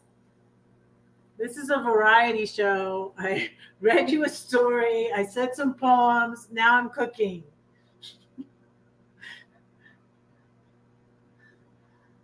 Good night. Good night. I'm going to get this out again. The garlic herb, black pepper, and sea salt.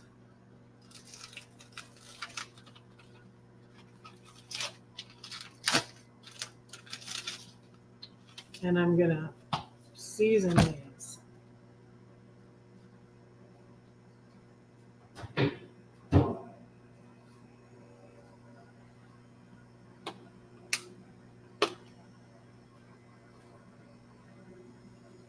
Yeah, have a good night.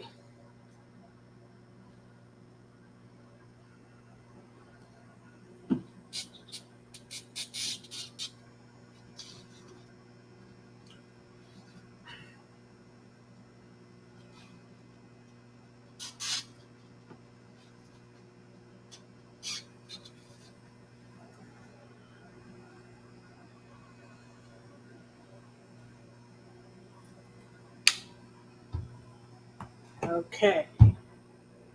Now I'm gonna go put these on the grill.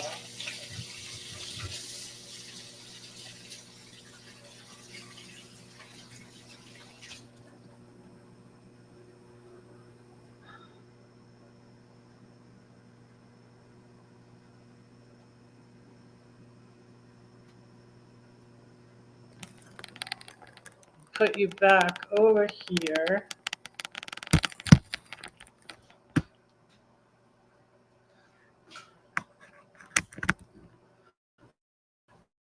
And then to go put the things on the grill.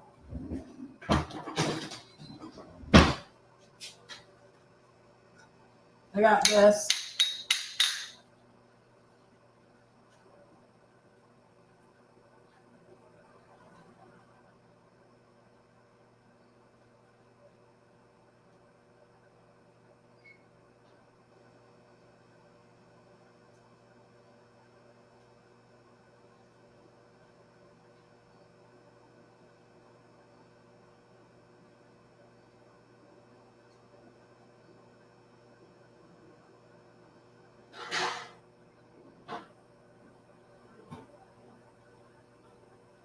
I'll take you back out there to flip it.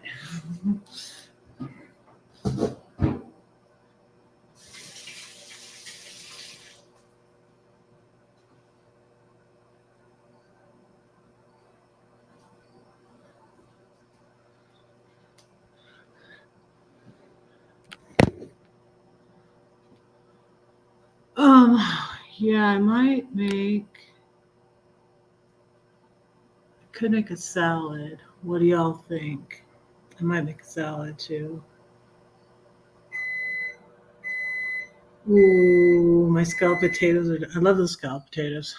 I have two right here too. I have this too, but I haven't opened it yet.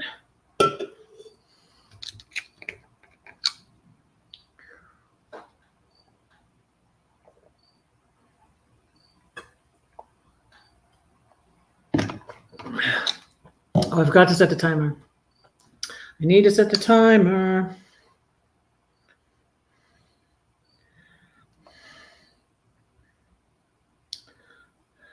Let's see.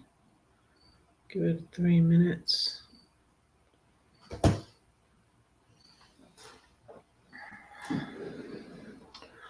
We need to make salad.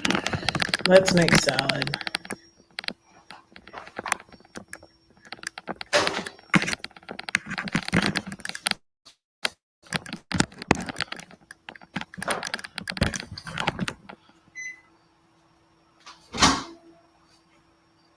Oh, there's the scalloped potatoes. That looks good. That looks yummy. That's this. And let me get wall out. Let's go.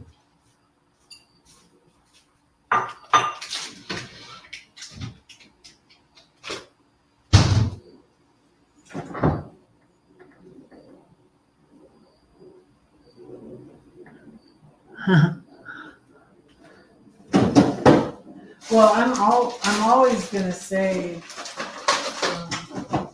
so salad. This is only my second meal, so I have chicken and the Parmesan fettuccine Alfredo that I made Friday. Yeah, I had leftovers of that today when I ate at noon. Well, I didn't eat until really late. I didn't eat until like 2 or something. I was busy working on stuff.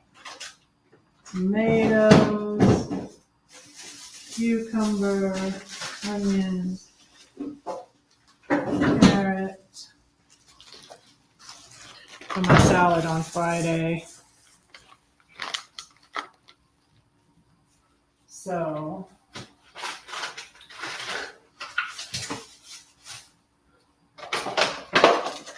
lettuce first. Let me take you over here.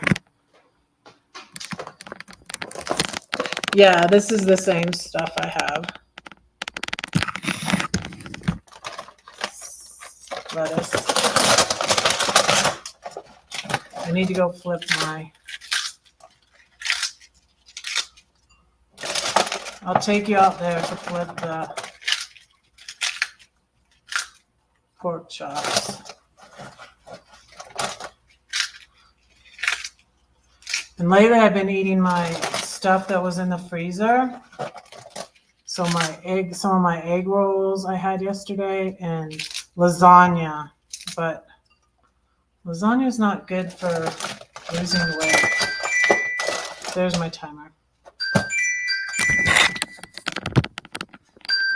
Okay. Okay, let's go flip the pork chops. And so I'll have a lot of that. See? I'll have a lot of that scalloped potatoes left too. Let's see if I can put this where you can see it.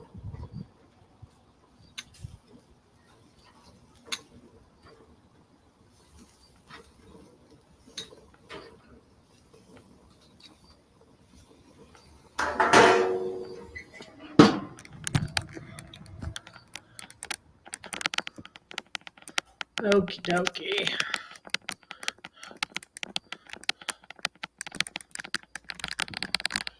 Let me put the timer again. Because I don't want to forget.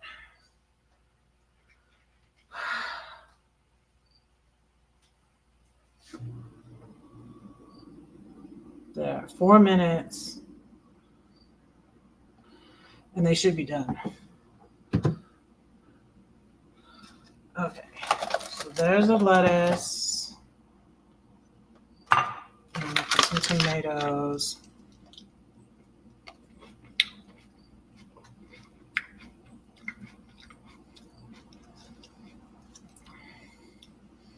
These are all different. Because they're a medley. Petite medley.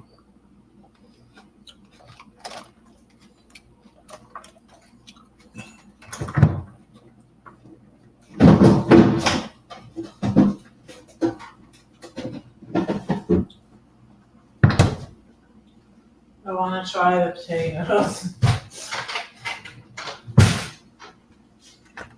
They look so good.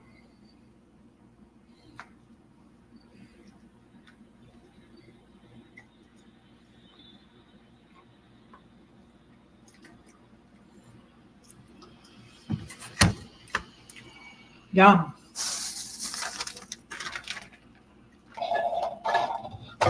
I need to, if I was going to make a vegetable, I could make these. But I'm going to put them in my salad. I better smell peas.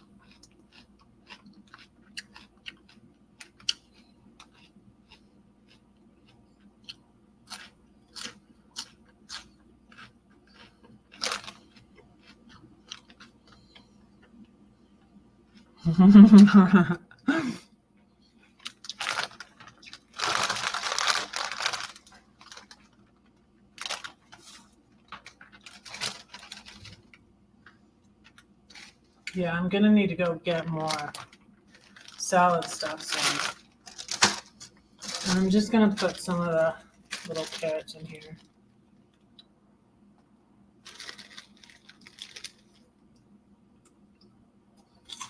Oh, and the potatoes are good. In case you were wondering. Yummy, yummy, yummy, yummy. I like carrots.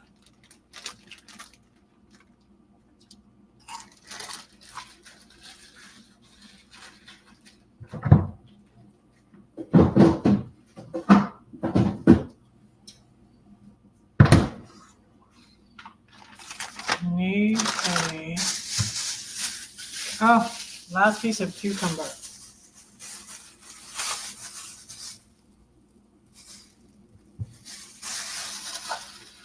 And I need to go get, I'm going to go get the pork chops off the grill. I'll be right back. I'm going to plug you guys in for a second. Let me plug you guys in. So it charges.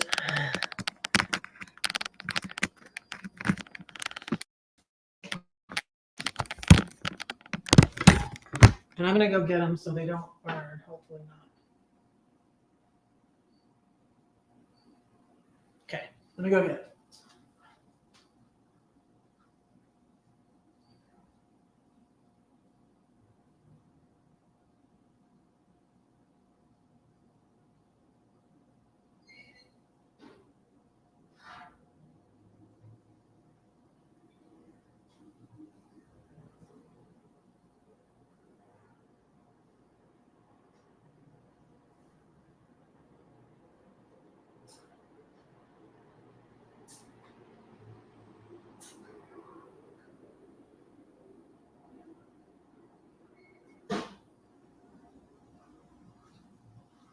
Okay. You look good. See?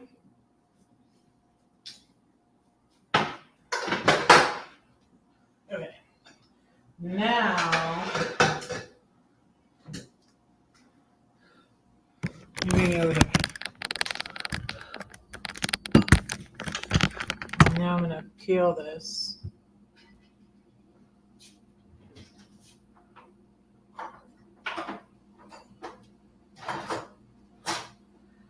I think that, yeah, the peeler's still over there, over here. Peel that.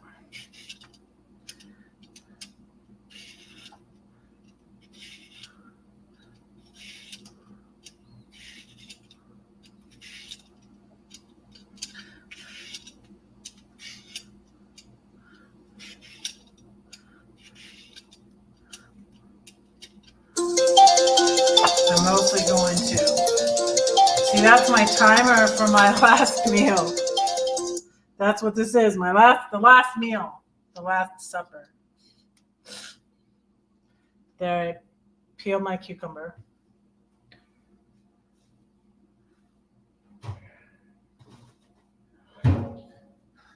Oh, these potatoes, they're so good. Yum.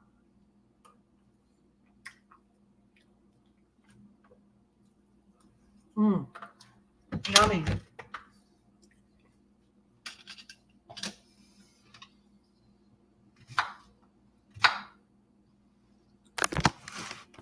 You see?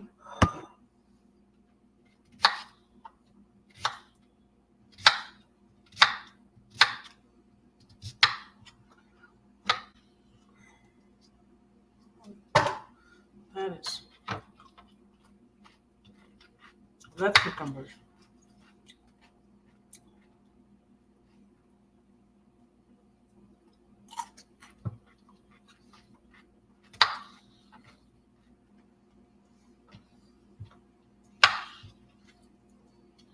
That's a lot of cucumbers.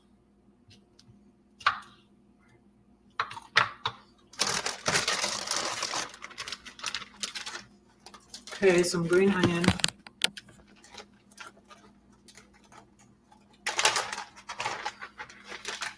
The green onion was from the, and they're looking kind of sad. The green onion was from the, from making the,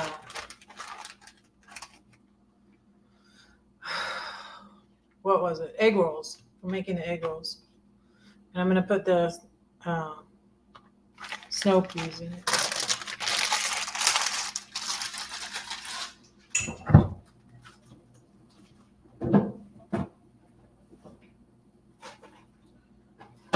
Let me see. Get the ranch out. Do you guys like this? I like ranch. Like this ranch? I'm out of I think I'm out of, I might not be. I think I'm out of blue cheese dressing though, because I used it to dip. But I might have gotten some more. I think I might have gotten some more. So there's a lot of bad parts of this onion. It's not very good.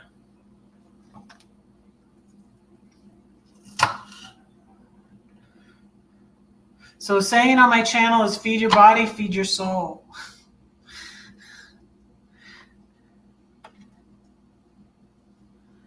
So it's spiritual food and real food.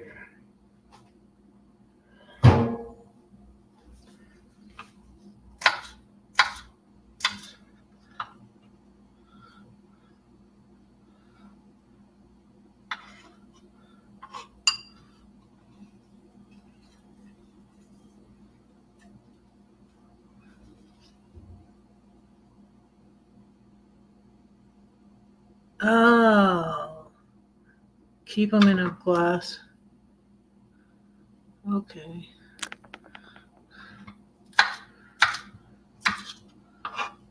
That's a good tip.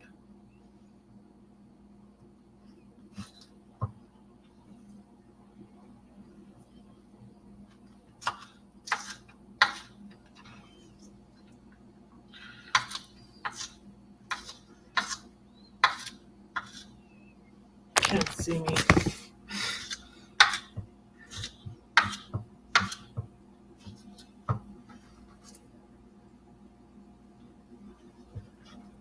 Now I'm going to cut these up.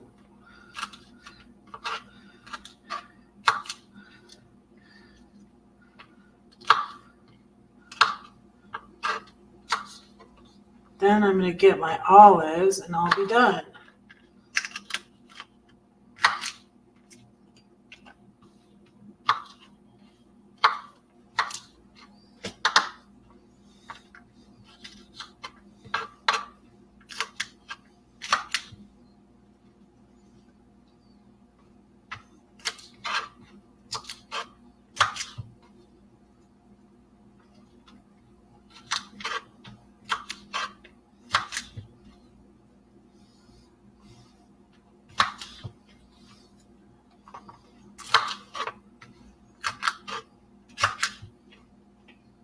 There we go.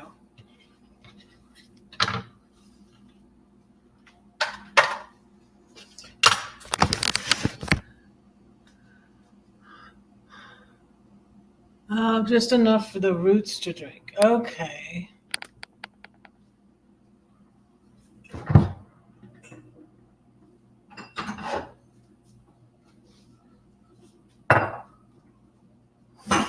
Got olives. Who likes olives?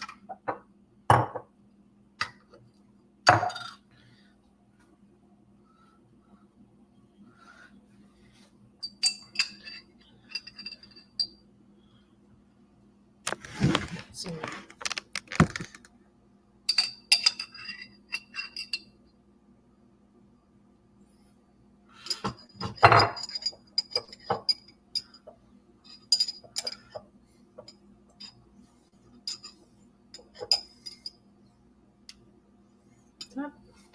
that one didn't look good. What's up with that?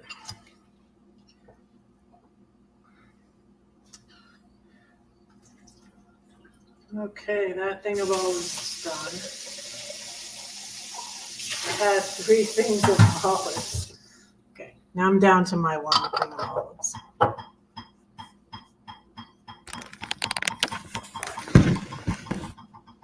Okay, now I'm gonna put my salad over here. Get me a pork chop and eat, and I'll say grace. Oh, need this for my pork chop. This is good.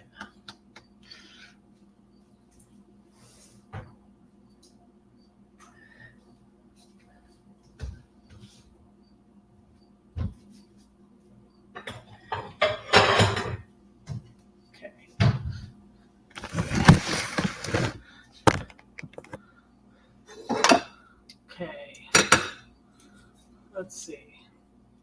This one look good? That one.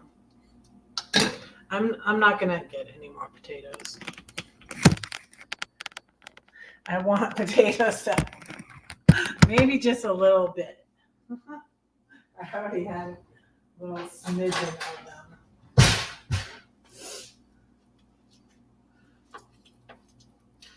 That's the carbs, but that's the yummy stuff. Wow. Okay. There. Take you guys over here. Get my phone. Plug y'all back in. Okay, we're gonna say grace. Left my phone over there.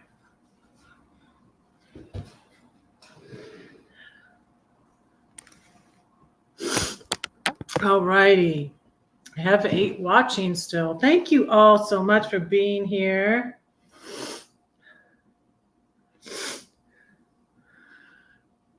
Thank you so much.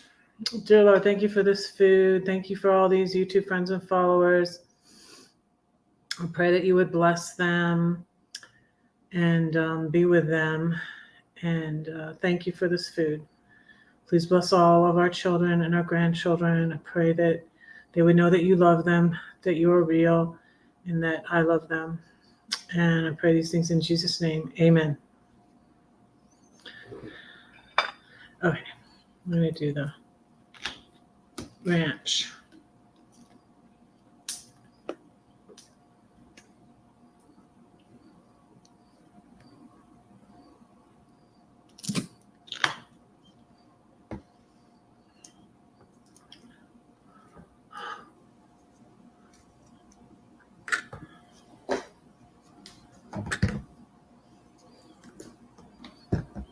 I put my kitty back over here after I cleaned. See my red kitty? Say amen. I don't want you to get dirty, kitty.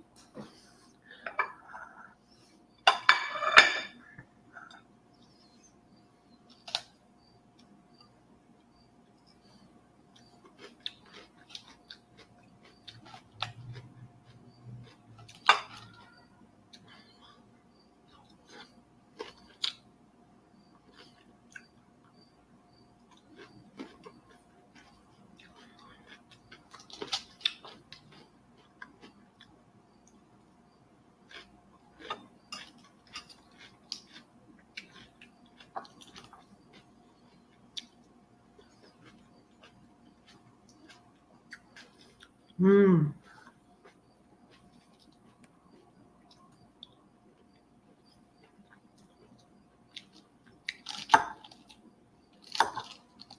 So Friday we'll continue the story of Joseph.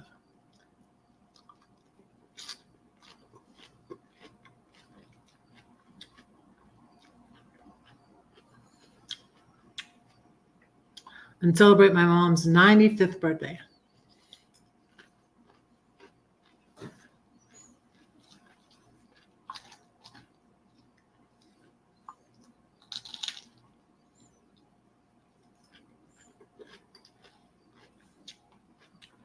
I need to stir my salad up because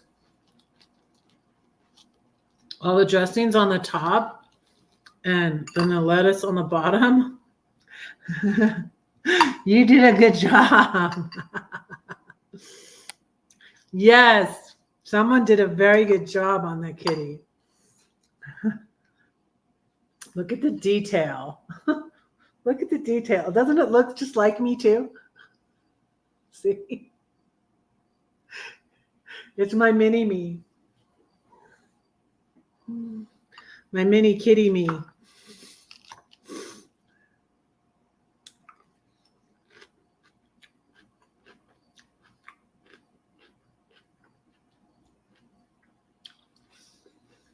Yeah, Monday I had this all cleared off because I had been cleaning. And I'm still going to finish. I don't know when. either tomorrow or Friday or Saturday. But a lot of stuff's over there. But I want to clear off that counter and wipe those counters down. So, yeah. And I have a lot of stuff I need to downsize and get rid of. But not my kitty. I'm keeping my kitty.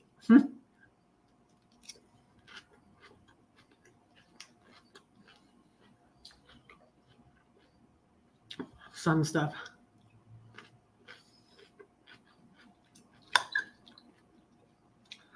I'm going to be giving away a book at least once a week, every Monday night.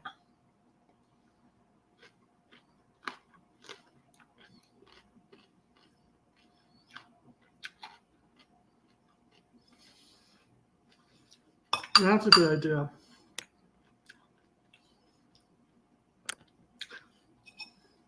Nine watching. Thank you for being here.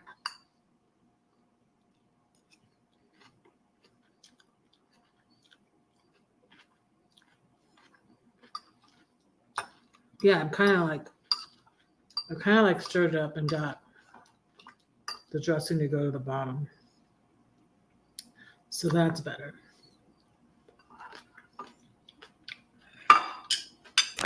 Let me try my pork chop. A little.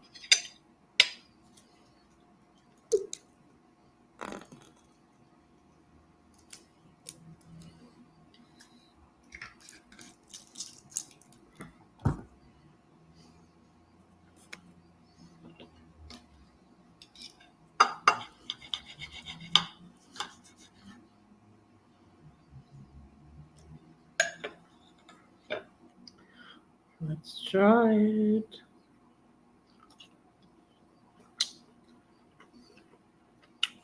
Yeah, it's good. Yummy. Oh, you got it. Yay. Yay. Yeah, and if you have the time, you can leave me a review on Amazon. But no pressure.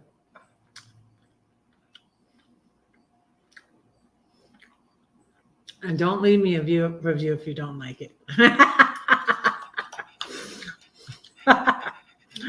If you like it, leave me a review.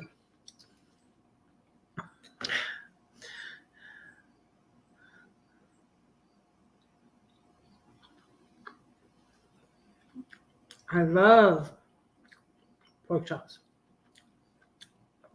I love grilling. I love these potatoes too. But potatoes are too many carbs, but I love potatoes.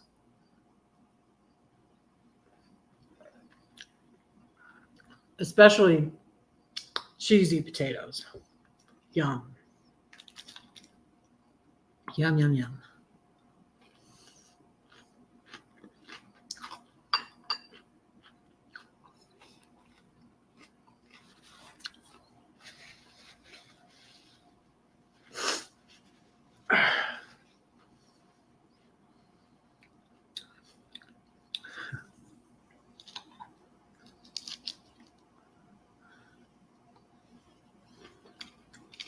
My snow peas are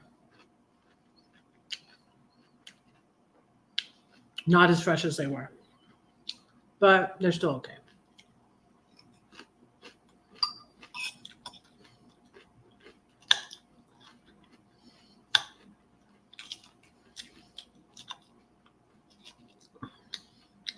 If I don't finish eating them, if I don't eat the rest of them tomorrow, I'm probably going to throw them away.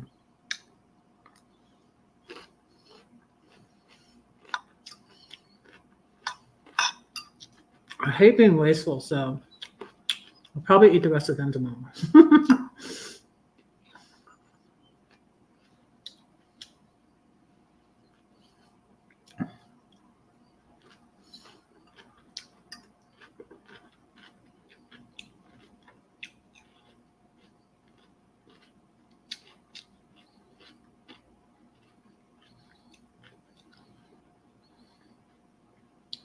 Oh, I see.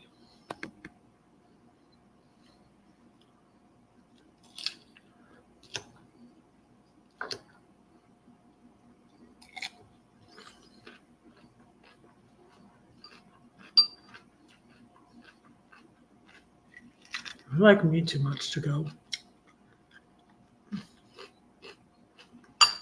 Yeah, I have a short where I'm dipping the snow peas and my carrots in my blue cheese dressing.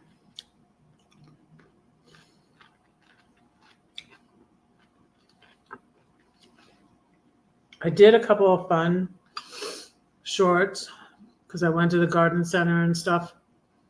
And and when I did, I don't know if it was Thursday, Wednesday or Thursday, it was last week. Well, I didn't have makeup on, and I did the video about how to stop a YouTube bully. I did that one. I did two more pretty, I did one that was very serious, and then one kind of not as serious one about he might be a narcissist if he gives you orders and tells you what to do. That was kind of a light one. And then I did a very serious one about when my ex punched a hole in the wall. So, and I was afraid to post them, and I put them, both of those I was afraid to post because the other one I was afraid of those YouTubers getting mad too, but especially the one, yeah. And so I had prayed about it, and today I posted them. Decided to be brave. So, but before that, I posted a lot of the just fun ones. The garden center, showing my plants on the patio and cleaning, and the dipping the snow peas in the blue cheese dressing.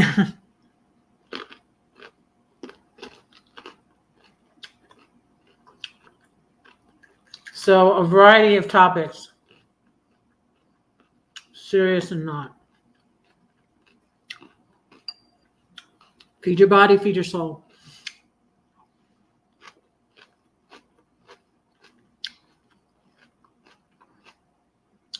And beware of wolves and narcissists.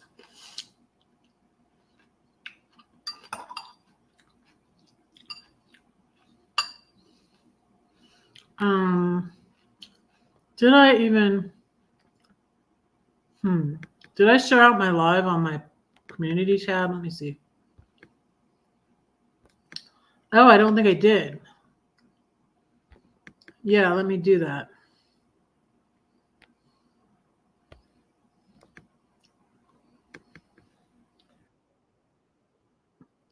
Thank you all for being here.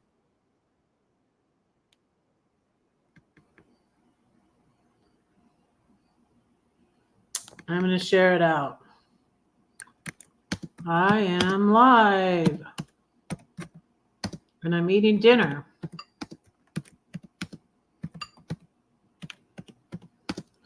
Dinner and a story.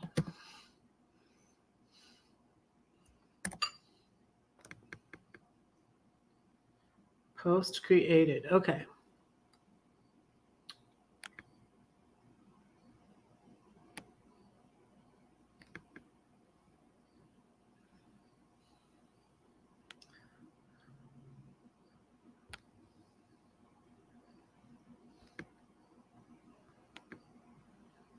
All righty. I did it.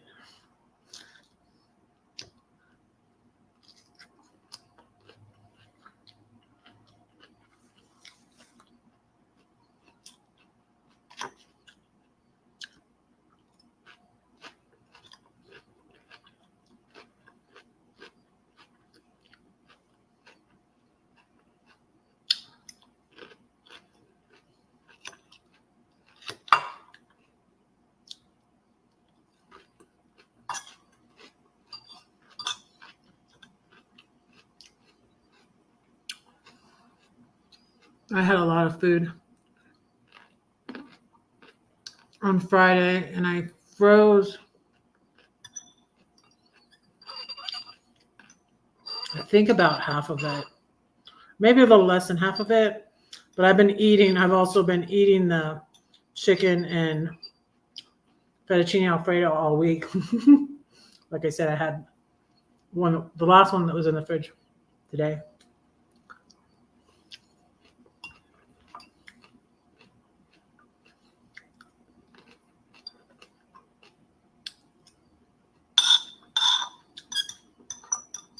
I had lots of dressing. I definitely just needed to mix it up. But look, so how? Well, I get too much dressing.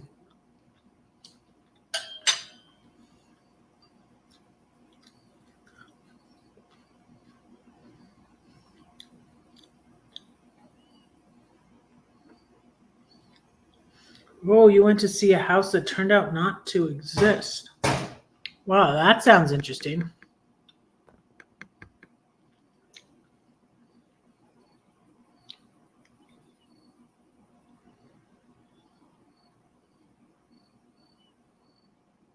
It's a scam. Wow. That's crazy. Huh.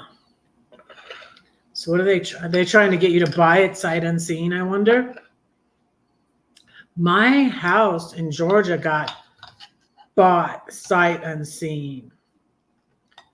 But the realtor went through the house to film it all. And I wasn't scamming anybody, but the person was an investor and they lived in Israel that bought my house in Georgia in 2020, August 2020.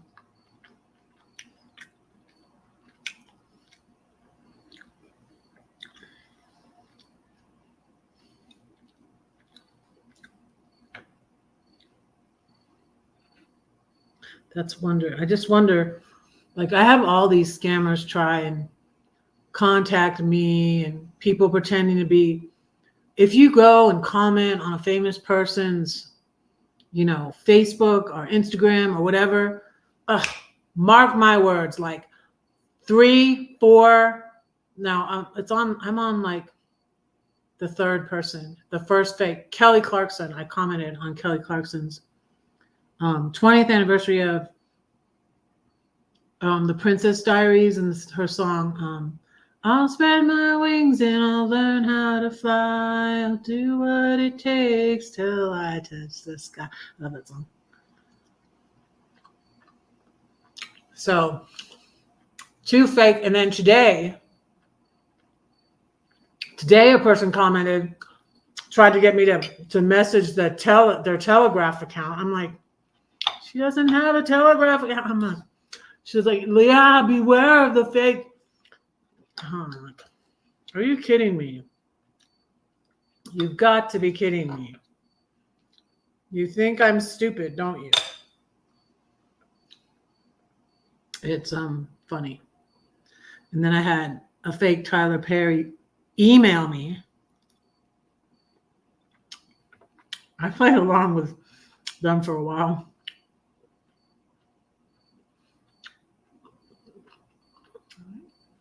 Because I wonder, like, what are those people going to do? Are they going to pretend like Kelly Clarkson needs money? And I don't know. They just want to play with your head, I guess.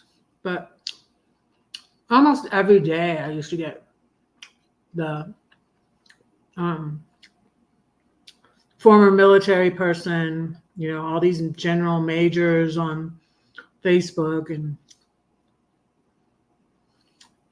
I just block them all. And one time, I didn't block them right away, and I called them out. I said something like scammer and blah, blah, blah, blah, blah. They reported my account for scam. I was like, okay, I'm not going to do that anymore. I'll just block them. I was like, So annoying. Catfish. Yeah.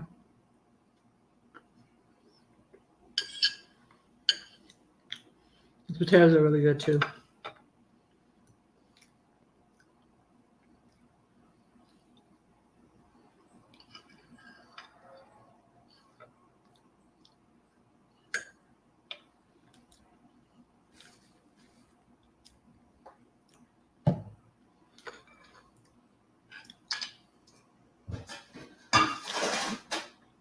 And I think the Tyler Perry person was going to try to do some sort of scam with Skype or something.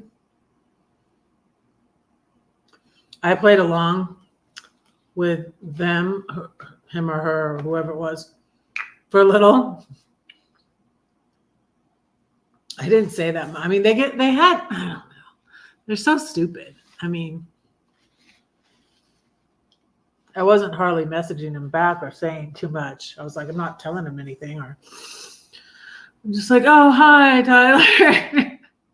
Blah, blah, blah, blah, blah. And then they said, like, Skype me at that, I'm like, so how are they going to do that? Do they look like him or something? Are they going to pretend to be and I'm like, must be some sort of scam with Skype. And I'm like, so then I just said, I'm like, well, if you were really Tyler Perry, I'd get a Skype account, but I don't have a Skype account. So, like, bye. Yeah,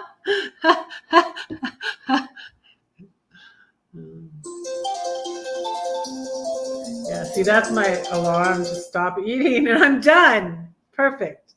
I'm done. Okay. I gotta let y'all go.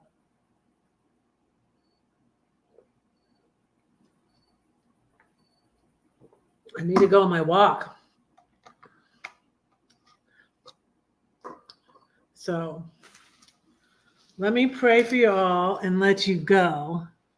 Thank you for eating with me. Thank you for joining me for story time and dinner. Probably do that again on Friday. And we'll do the rest of the story of Joseph.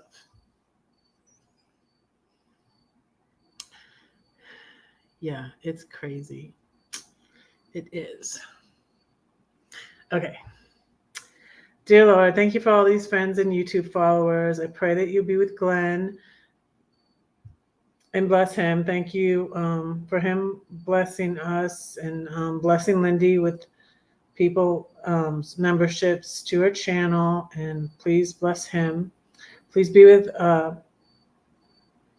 Christy and bless her and her family and help her in her searches for houses and help all of us, Lord, to be wise as a serpent and harmless as a dove and not to fall for any of these scammers out there, Lord.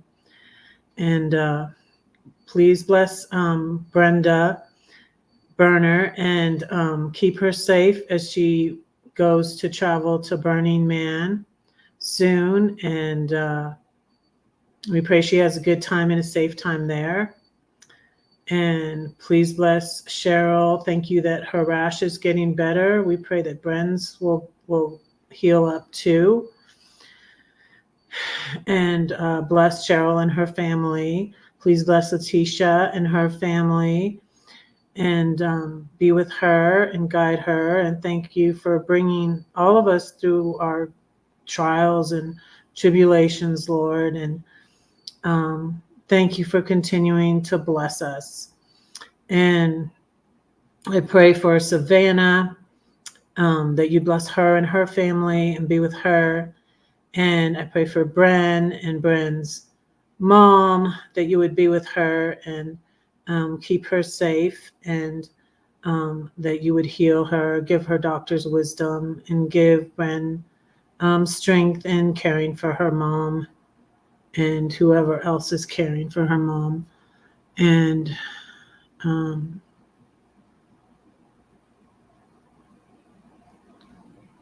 I pray for all my children and my grandchildren, that you'd bless them and be with them and keep them safe and watch over them. I pray that they would know you are real, that you love them, and that I love them. And we pray all these things in Jesus' name. Amen. Thank you. Yes, I'll see you all on Friday. Thanks, everyone.